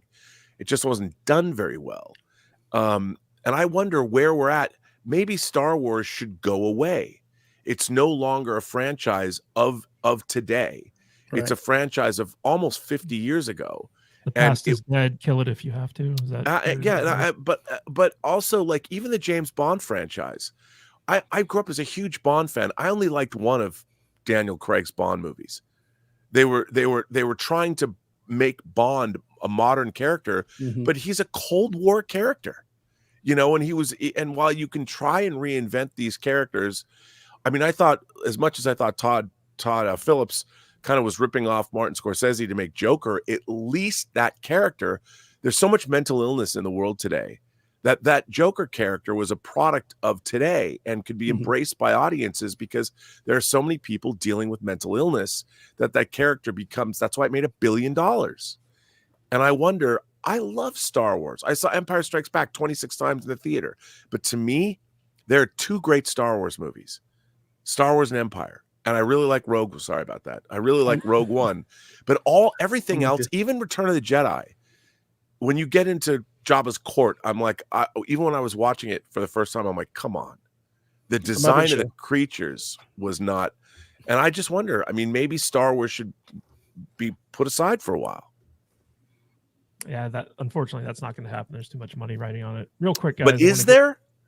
I mean, like Odin was saying, is Star Wars making money? The merchandise sales have cratered. Yep. It's only catering to us. Which is all because of the leadership, right? But Disney needs it to be making money, is I think my point. But real quick, guys, I'm going to put a cap on this discussion. Robert, excellent points, but we need to move on. We got a super chat from Fluffy Panda for $5. Easy fix. Kadish wears a wig, identifies as a woman, takes over Star Wars, because everyone knows a man pretending to be a woman is better than actual women. That's actually not a bad idea. That's a great idea. Let's do that. Wait. Can R&B transition too? You guys can be like a team. Yeah, R&B can take over Star Trek. I'll take over Star Wars. Yeah, bro. Yeah, perfect, bro. I mean, and I'm already on my way to transition. I'll take over Stargate. We'll get this whole thing going. I just want to be coffee cart guy. Okay, just put me in the corner. Right. Echo Base Network for $20. R&B. Did you see John Rocha's rant to people bitching about the comments from Sharmeen Obaid Chinoy, and how a lot of people on his side don't understand it's not the fact it is a woman, but the comments and agenda they push? I haven't seen that, but again, I would just say I think Odin brought, or no, I think you did, Mr. Kadish brought up the fact that people need to remember that she's Pakistani, and her activist work came from like men throwing acid into women's faces. I mean, her activism comes from a very real, necessary place. And so when people are dragging out her comments from 8 years ago, she was promoting work that was trying to prevent honor killings and acid attacks. And she comes from a place where women aren't allowed to be educated, basically a world where time hasn't caught up to the West. So her activism is genuine, and people should respect what she's trying to do. The problem is we also now have so much history, the Nike shirts that say the Force is female and all that. And when she's coming on, and her comment about Star Wars was, it's about time a woman shaped the Star Wars universe. And as a film editor myself, I'm like, Marcia Lucas had a lot of shaping with Star Wars in the original movie. And I think that's where people are. And by the way, I would rather hear her say, we've got a great script, great idea for a movie that I'm really passionate about making. And I think we have something really special in the movie that I'm going to make. Not that, I think it's time we have a woman run Star Wars or something. Yeah. Or it's like, Yeah, why? that comment to me is up there with Kathleen Kennedy saying that they don't have any source material to draw from with Star Wars. Right. Yeah, and you listen to that and you're like, It's crazy. that's not what you want to hear from somebody who's taking over. Look, it's like J.J. Abrams made my gums bleed every time he said I was never a Star Trek fan when I was a kid, when he was out promoting Star Trek 09. And I'm like, then why did you make that movie, dude? Right. If you didn't like, why are you I know you're auditioning for Star Wars, but you know, how'd that work out for you? As we heard about the numbers of Rise of Skywalker. Good job. Yeah, JJ Crazy. doesn't know how to manage a production, I think. Gary Gisclair, sorry if I butchered that last name, Gary. For $5, you have the only person that should direct a Star Wars film on this show right now. Hail, Robert Meyer Burnett. Well, I appreciate that, but I don't have the chops. You know, I would say I've made a lot of documentaries and produced low budget stuff and directed one movie, but if I would do my best. Yeah, but doesn't You that got the resume? chops. Who just got cast to be the, and I say cast, to be the director? Yeah. Someone who's only made a documentary, really. That I was a mean, perfect choice. choice of Yeah, I was words. just gonna Cast. say you have a better resume than her, man. So yeah. And Bear Beard Whiskers for $2. They're all narcissists. They want to see you whine. That's true. A lot of narcissism in Hollywood. Okay, guys. So we're gonna transition here from a topic that everyone hates talking about to another topic everyone hates talking about, Marvel. And we're going to talk about not only Marvel's Echo, but we're also going to talk about the fallout of Jonathan Majors being fired. So the actual series Echo dropped last night, I believe.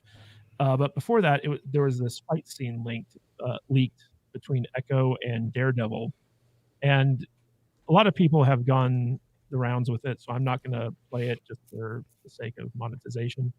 But if you guys actually watched this fight, this is the worst choreographed. Like, it's worse than the throne scene with Rey That's pretty bad. in The Last Jedi. You can blatantly see instances where they they messed up, they missed all this other stuff. The fight is I can respect what they were trying to do, but they didn't really pull it off. And this is an example of a super woke show that's all about I heard the term hearing privilege in a couple of promotional materials. It's all the people who made this are all women and people of color and stuff like that. And it's if this is the best they can do, this is in trouble. We've heard numerous rumors about the troubles behind Echo's production for a long time, in the sense that it was so bad, it was so disorganized, it was so poorly made that Marvel tried their best to try to fix it, and they just couldn't. And so what they're trying to do is dump it all at once. It's not going to be a week-to-week thing. It's a bingeable thing. It's 5 episodes, I believe. And basically, they're just trying to move past it. And in addition to this, we also have this story about once Jonathan Majors got convicted for his assault and battery case, basically Marvel made the decision to fire him, but they haven't figured out what they're going to do with the character of Kang yet. Are they going to recast him? Are they going to pivot to a different strategy? Marvel is basically just in complete disarray now, and this is coming off one of their biggest box office failures, the Marvels. And also, I would put into that Secret Invasion as one of their biggest failures as well, because that TV show was just a complete mess. Yeah. So, Brian, I want to throw this to you first and foremost. How screwed is Marvel right now? Yeah. First off, that actual fight scene or whatever, it was. I don't think it's going to make it into the show. They were calling it a leak, but it was actually some kind of promotional material from Sky News or something. I don't that was one of the few characters people still were excited about. I wasn't a massive fan of none of the Netflix series, to be honest. I did enjoy the Daredevil series, and I enjoyed Jessica Jones, pretty much it. But I wasn't I wasn't looking forward to it every week like some people were. However, people were very excited about that character. In fact, when he made that cameo in Spider-Man, I remember the theater losing their minds when he caught that brick. And it's weird that you have this character people still love, and they're like, you know what? Let's change the things people love about him. and just let it ride. And you're like, I just don't understand the decision making. But I'm hoping that it's not going to matter anymore once Deadpool comes out this year. I'm hoping that everything happening right now is there's sort of the same thing with what happened with DC, and none of the movies that came out this year for DC, whether you liked them or disliked them, mattered, to the franchise. And I'm hoping that's the case with this, because I'm not really interested in it. I don't understand why you need two of the blind superheroes. I just don't understand that concept at all. And no one asked for Echo. Did anyone here? I never heard of her. One was like, you know what? We need an Echo TV series. Like, if someone said that, I'd be like, we have one. It's called Daredevil. It's good. We're good. We didn't need it. We didn't need any of this. They're wasting money. They're wasting their time. They could have made a Dazzler series or something. That would have been. I would have. Yeah. Well, they're not going to touch X-Men until after Deadpool. That's for sure. Well, Odin. So I think we can all agree that Daredevil and Kingpin are good characters. The Netflix series did them pretty well. Echo premiered in the Hawkeye series, which didn't really set the world on fire. And in addition to that, all the promotion for this show has been about virtue signaling. It's like, oh, we cast a indigenous person who is actually deaf in the main character as an indigenous person who's actually deaf. And I do the applause. I believe the character in the comics wasn't indigenous either. And they also changed her superpower because, according to the showrunners, the actual superpower of the character was lame. My God. That's a direct quote, by the way. Really? Yes. So basically, the idea here is that they're relying on their wokeness to carry the show, as opposed to actual love or interest of this character. And in addition to that, so Disney Plus has been losing money hand over fist. This is not going to keep people subscribed. It's not going to pull in new subscribers. It's basically a waste of Marvel's resources.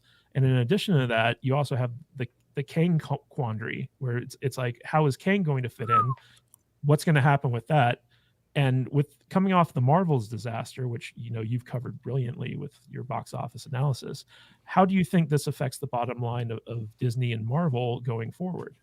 Well, I mean, we all know woke doesn't sell, right? Mm-hmm. When you try to pander to those activists, they're not the ones spending money. They're not the ones that are actually going to be able to keep your product alive, right? They've done a great job alienating the hardcore fan base that used to be able to keep a lot of these properties afloat. And you're absolutely right. Not just the Marvels, but everything. I mean, I covered this. Disney did not have a single theatrical release, with the exception of one that actually made money for them. From any of the direct Disney, from the 20th Century Studios, from any of those things. And the only one that perceivably made anything was Guardians of the Galaxy Volume 3. And even that one, there's some debate over whether or not they really even made that money back. And if they did, we're talking about a few $1 million in actual net profit. So they have just completely destroyed the Marvel brand. And doing a show like this and marketing it the way they are, they're pushing for an audience that is not going to buy a subscription. They're not going to actually spend the money. So all that they're doing by doing this marketing is, you're going to get a lot of retweets from a lot of these woke people online, right? They love to retweet. We find this when it comes to wokeness, they love to retweet. They love to pin tweet. They love to comment and reply. There's a really great presence online. However, they're not actually going to spend the amount of time they spend online watching your show, giving that show actual attention or anything like that. We were watching a couple of clips from the promotional, quote unquote, promotional materials for the show on Friday Night Tights last night. And again, we already mentioned one of them where the woman literally, I don't know if she's a producer, if she's a writer, she at one point signs, I learned a lot about, hearing privilege, and she did the sign for it. And what I thought was so ridiculous about that was that, for one, she wasn't signing any other part of the interview. And what that means is either, one, she chose to do just that one part, and therefore is she just not trying to appeal to the audience that can't actually hear her? So why is she doing that? Or she just learned how to sign hearing privilege and decided to drop it at that moment. And either way, it doesn't look good for her, right? And then at another point, someone brings up, oh, is it you just trying to, check things off of a list, basically? And then what does she go on to do? She actually goes off to list all the things that they're doing. So it's like she says, no, we didn't do that, but we did do. And then she literally lists off every single check mark that they have done through this show, through all the different, minority status, individuals and audiences that they are trying to appeal to. But again, this is not going to be a show that brings anybody new to their platform, which is dying. And nothing that they've been doing this year has made anything as far as money or profits. Yeah, and I don't think like Agatha Harkness's TV show is going to be bringing in subscribers and keeping. What are they calling it like now? It hasn't been like 8 different they- titles. It's the 5th title. Yeah, something like that. But It I would want have to been cooler with their original idea, but they didn't go with it. Yeah, but I want to go to Robert. So Robert, using your industry knowledge and stuff like that, the big thing that interests me is how they're going to deal with this Kang situation. Where Oh. basically, like, I don't feel like what Jonathan Majors got convicted of was warranted to like just drop him completely, because he was found innocent of certain charges, and then it was like a misdemeanor, like 2 misdemeanor charges. Yeah, like it was like he didn't mean for it to happen. I mean, I think what the problem that Jonathan Majors had is he didn't have the best reputation in Hollywood anyway, in terms of even how he worked with people. Now, it's too bad because I think he's an electrifying performer and a great actor. But the character of Kang, to be honest, for me personally, was totally botched. I mean, he's a character that just kept getting defeated as we saw him. Yeah. They never good set him point. up, like whether it was in the first season of Loki, whether it was in Quantumania. I have to tell you, the thing that ruined it for me was the way the Council of Kangs, or the Dynasty of Kangs, was portrayed at the end of Quantumania. This goofy roar. I mean, I have to tell you, I am perplexed because I enjoyed the first Ant-Man quite a bit.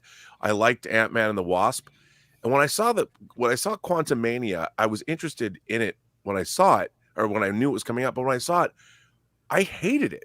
I mean, I literally hated that movie because it was completely inconsequential to me. And I'm like, here's a character. This is a perfect example of what I think Marvel's doing wrong. Iron Man 1 is a simple story about a man who has a crisis of conscience. It's all about him. It's all about his character. And at the end, he's not fighting some apocalyptic, he's fighting one guy who's trying to take his company legacy, his family legacy away from him. And he's trying to continue to profiteer off warmongering. And it's a very simple story that's so well told. You go back and you forget how fun that movie actually is, and how satisfying it is, and how great Robert Downey Jr. is. Well, in the first Ant-Man, which is a lot of fun, Paul Rudd's kind of in that same boat. It's one character, and it's a simple story that I think is well told and very entertaining. And you had people like Michael Pena and his kind of the Greek chorus that he brings with him.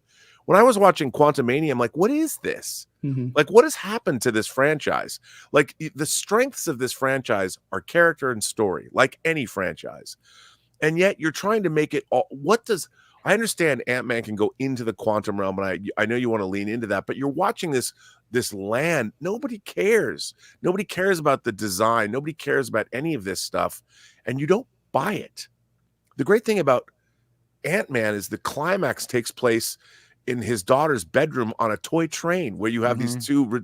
It's really clever and interesting. Yeah. Super clever. And it's so much fun. And Quantumania, I honestly, when MODOK finally showed up, I was like, bro, I'm out. And I love the MCU. And I think I want to just make a point that, and with Kang, there was nowhere to go with him. Like, where's the threat? It was so great the way they slowly gave us Thanos in drips and drabs, and then finally when he takes the gauntlet, he goes, well, if you want something done, you got to do it yourself. And you knew they used his reputation in the comics for the fans who knew who Thanos was. They teased him for people that were non-fans. But remember, these movies have to work for everybody. And if they're not working for the fan base, they're your frontline defenses to make sure you get a profit. The fans are going to come, but if the fans like something, it's a good bet that the rest of the world will like it too. Because the reason people become fans of something is that it was good. So this idea that there's this flip thing where, Hollywood's like, well, the fans are going to show up anyway. No, we're not. Nope. Well, the Marvels proves that. You know, I hated Thor: Love and Thunder too. I mean, that movie kind of made money, but it and I think though that what people really forget, I don't even know who the Avengers are. Do you? Who's in the Avengers? What's the Avengers lineup? Is there an Avengers base? Who's financing the Avengers? I mean, the thing that I have really been disappointed by with where Marvel is at is their movies would build upon the movies themselves, worked as individual stories, and then they would build upon the movie that came previously. You know, and like Civil War is a good example of that.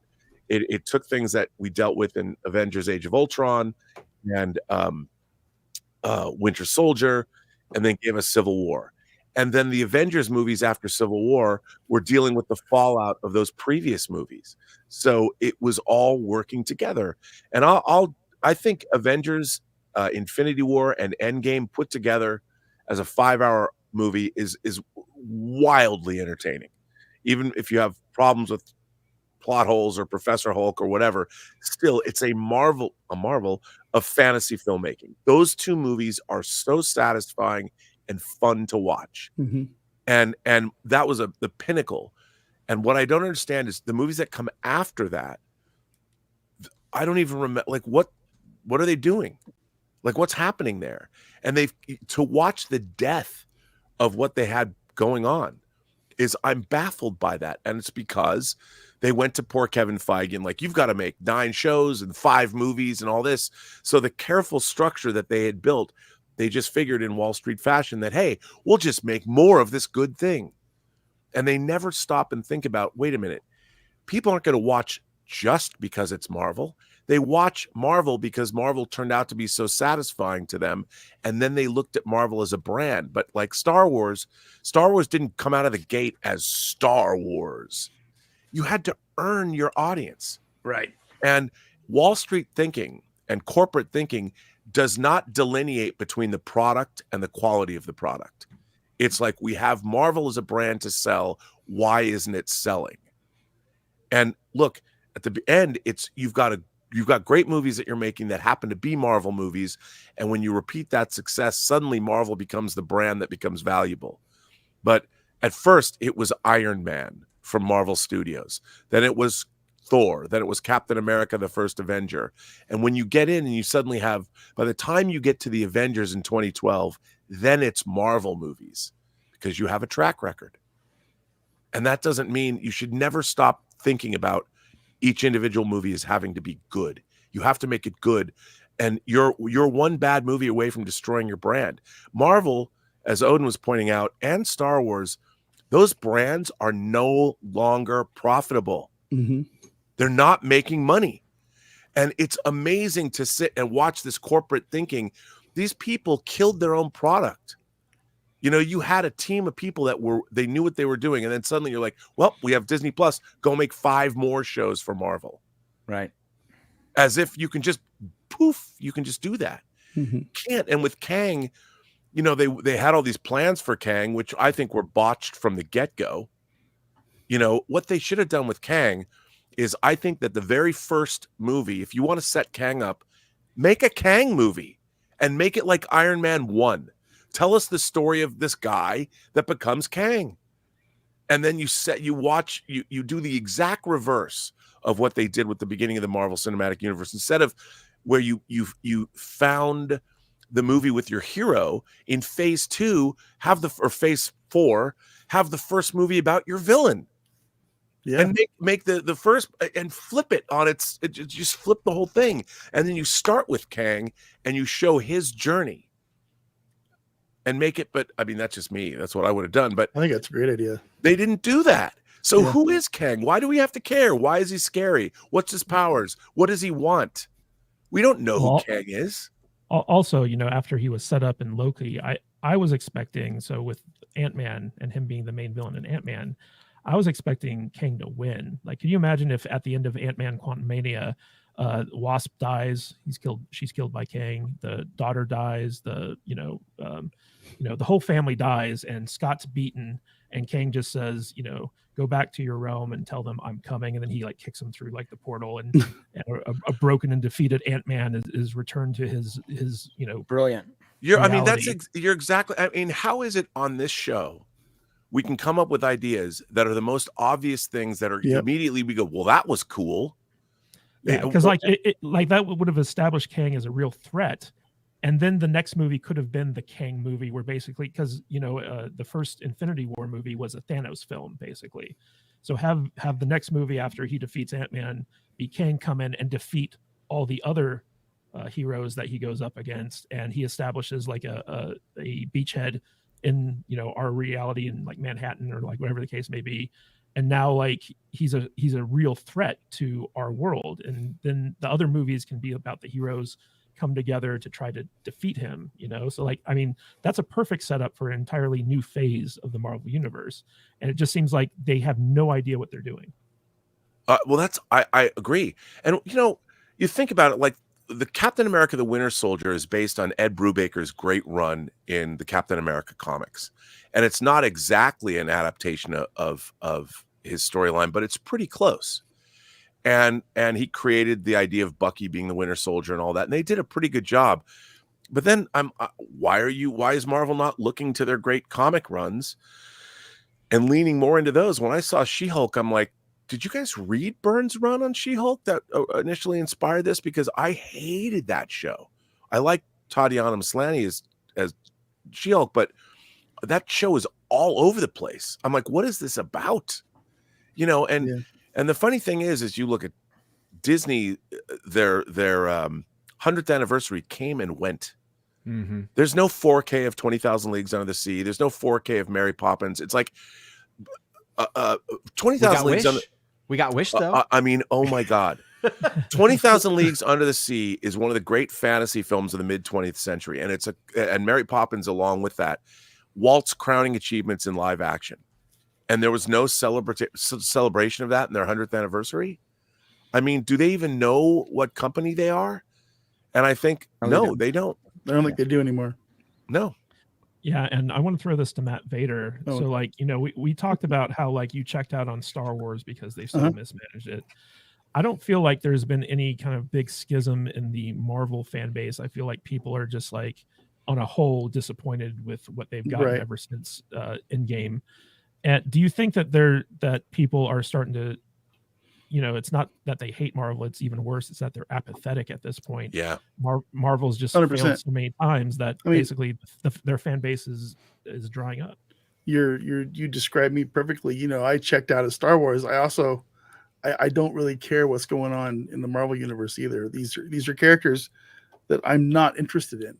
I don't care about Kang or Echo or I want to see Dr. Doom, a big bad guy that I've actually heard of, and I know a little bit about him. This Kang stuff, it's super weird for me. I mean, I don't know, man. I feel apathetic towards the Marvel universe as kind of a normie who hasn't read every single comic book that's ever been made out there.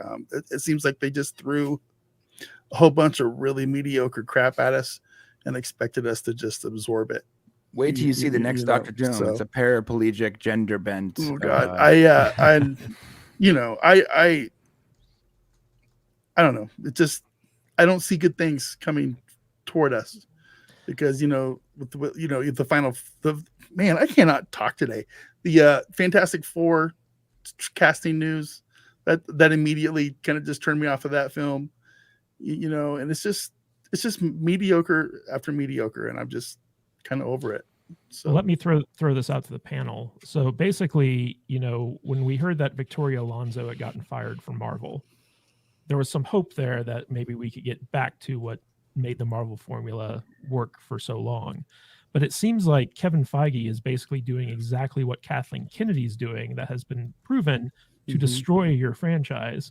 And he just seems to keep doubling down on it. What do you guys think is going through Kevin Feige's mind? I think it's the Disney corporate mantra.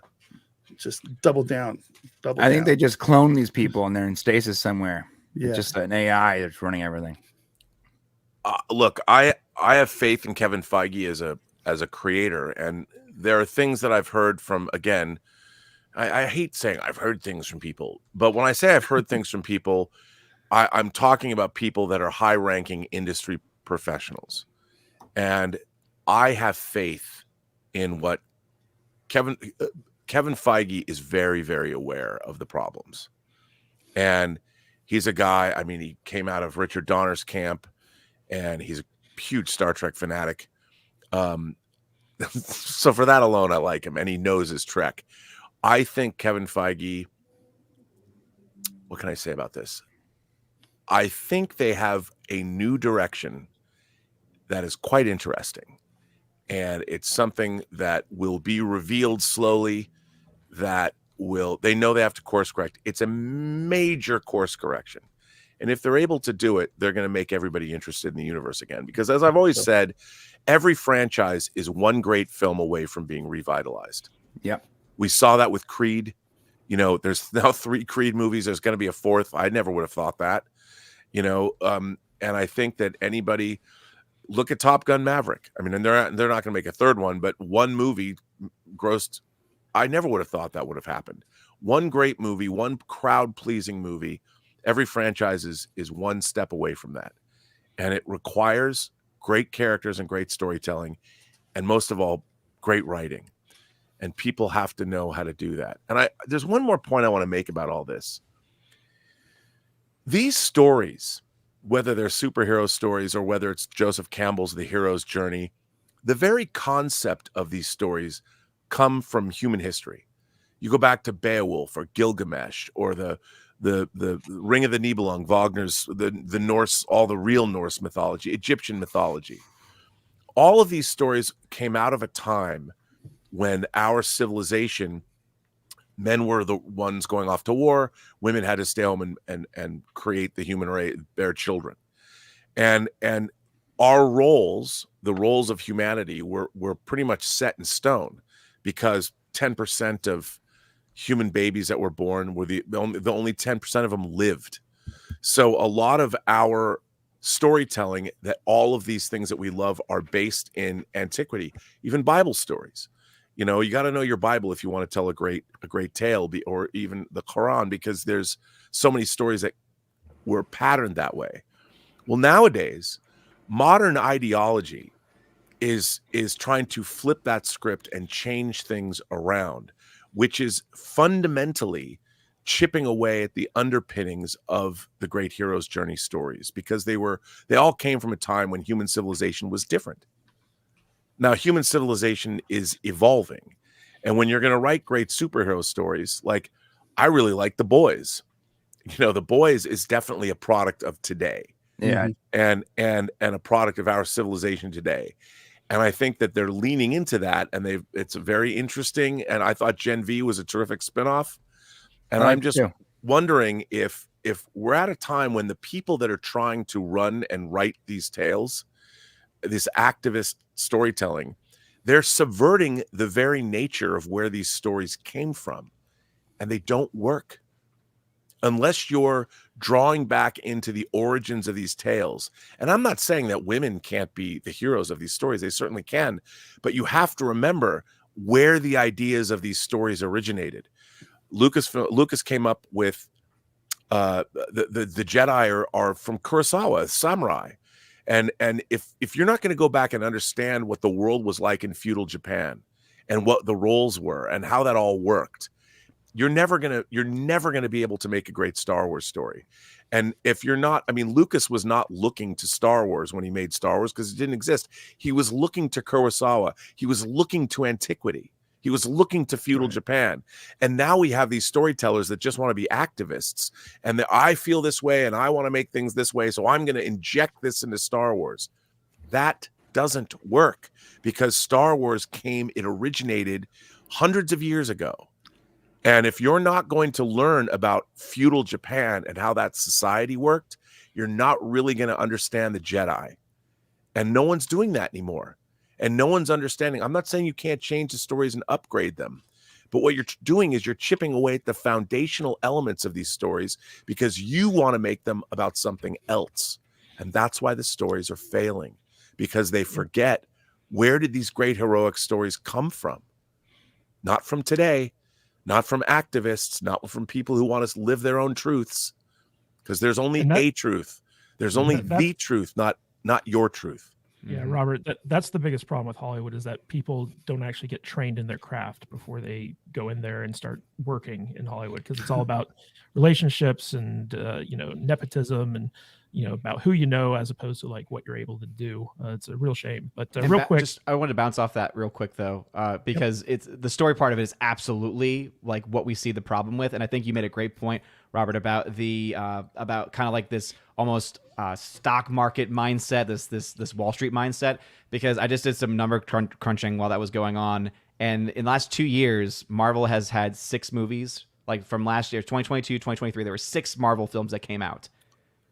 $300 million in losses. $300 million they lost between all 6 of those movies combined together. Crazy. Only 2 of them actually made any profit. And that's just based off of the numbers that have been reported. So they very well could have actually been even worse than that. But you spent $2.2 billion in 2 years on these films you have released, and you don't even make that money back, and you're still out over $300 million. So they got to learn to stop their spending like insanity, and they've got to fix the story problem too. And you know what? If they fix the story problem, they can make the movies for a lot less. Yeah. They should just say, look, we're only going to make these movies for $125 million for the next 5 years, and figure out a way to make that work. And they can. all right, guys. So real quick, I want to give a shout out to Tommy M. Dowdu. Dawudu for $5. Would you mind repeating what Lael said last night about Hollywood making targets out of these new directors trying to correct the wrongs of the past? I believe this is directed towards you, Robert. Yeah, I mean, it's hard for me to be honest. It's hard for me I don't remember exactly what he said, so I would recommend go back and watch our midnight musings from last night. But yeah, I think that what was, if I can put it in a nutshell, and I don't want to put words in Lael's mouth, but that there is a push to try and like there's a lot of injustice that was done throughout human history to people, and that what a lot of this activism is trying to do is remedy that through hiring people that didn't have a voice before and things like that. And I think the impulse to do that is a good one. The problem is this is not the place to do that when you're spending $200 million. We need to you got to go back to merit and ability. Yep. And I think that that's one of the biggest problems that's happening in our society today, is that everybody wants to take it upon themselves to fix the sins of the past. I mean, where do you end? Humanity is terrible. We've been horrible to people ourselves for 100,000 years. So what are you going to do? Fix it now? No, all you can do is make good things and move forward. You know, when Spike Lee made She's Gotta Have It, no one was helping him. He had to raise his own money, and he went and made his own movie, and he made She's Gotta Have It, which was a movie about a black woman in Brooklyn that had multiple suitors. When I saw that movie in the mid-'80s, was knocked out by it. I'm like, here's something I've never seen before. I don't necessarily relate to it, but it was great. And I knew that there was a new voice on the horizon. No one gave it to him. You know, we have more ability and opportunity now than ever before. And you have to go grab it. If you want to do something, go do it. No one's stopping you. And nowadays, Hollywood as activism, I mean, it's such a weird thing. And they're moving away from telling great stories. And you should read that Bill Mechanic essay too, because I think that's what the problem is. And Definitely. You know, not good. We got another super chat from Eric Winberg for $5. Thank you, Eric. Great show today, Salty Gang. Yes, it's always good when we have the panel firing on all cylinders and a great guest like Robert. And then want to give a big shout out to Samuel Schwager, who gifted 5 Salty Nerd podcast memberships. You helped us hit our goal, Samuel. Thank you so much for that. And That's for those fantastic. of you who got the gifted memberships, be sure to check out the members content in the playlist on our channel. there's lots of stuff for you guys to go there. Yeah, I actually speak on those in some of those videos, so that's kind of nice. Occasionally. All right, guys. So we had a lot to talk about today, and we talked about. I want to thank everyone in the chat for being here. Odin, any final thoughts, and where can people find more of you? Yeah, man, it was really honestly a great conversation. You know, as I've been saying for a long time, I always get so tired of talking about Star Wars and stuff, but because we were able to kind of look at it from such an angle, I actually it was actually fun talking about Star Wars and Marvel again. So that was great. Shout out to Robert, I think, for kind of raising the discussion to that level. But you can find me over at OMB Reviews on YouTube, Odyssey, Rumble, also over on Twitter and X. Oh gosh. Awesome. Oh, no. Those are great teeth. Outstanding. I hate you, Matt, so much. All right, Robert, any final thoughts, and where can people find more of you? Well, you can find me on my YouTube channel, The Burnett Work, or on Twitter, Burnett RM, or on Instagram at RM Burnett.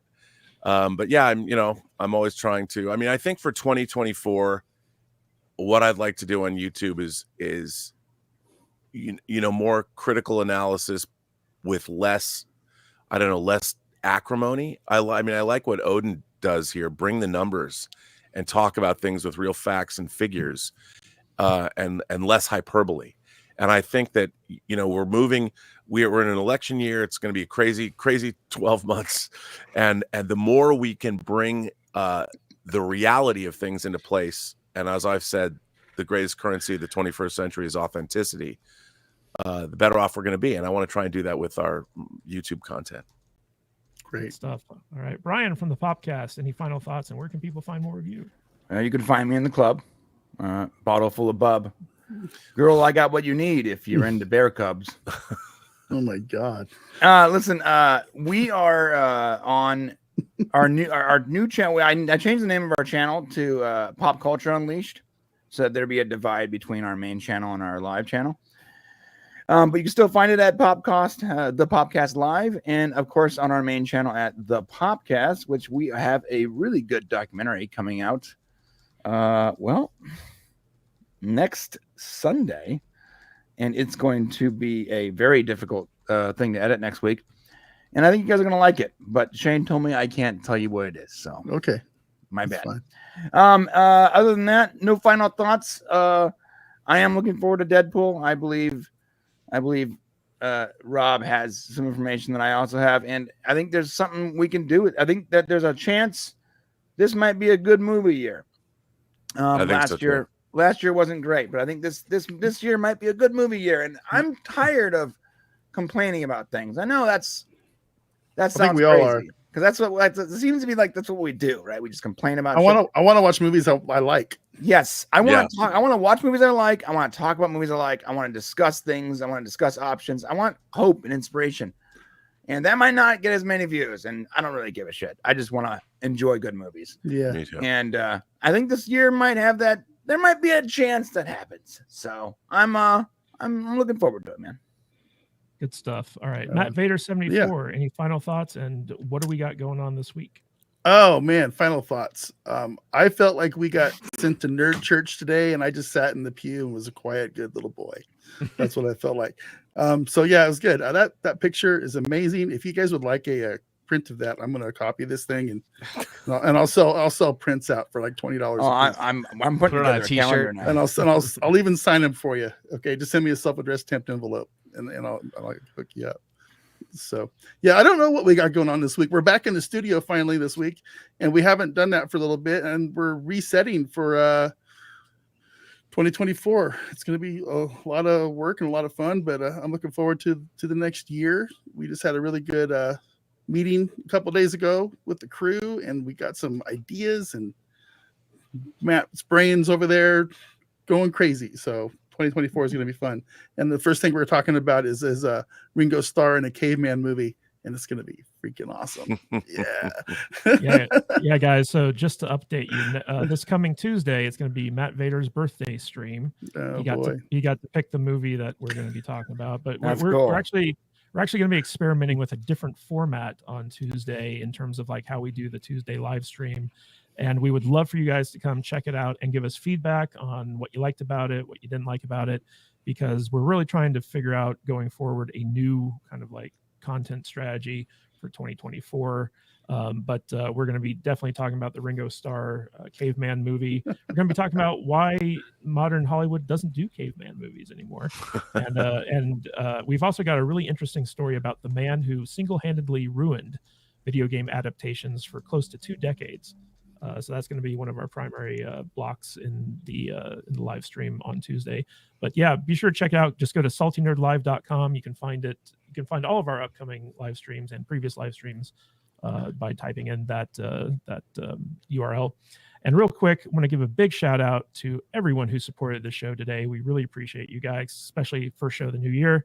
So Mexican Iron Man, Bob Dorsey, R to the Icky, Big Raj, Echo Base Network, Stubble McShave, Kizzy, Fluffy Panda, Gary Gizclair, Bearbeard Whiskers, Tommy M.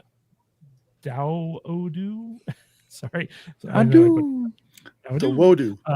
And finally, Eric Winberg. Guys, thank you so much for all of your contributions during the show.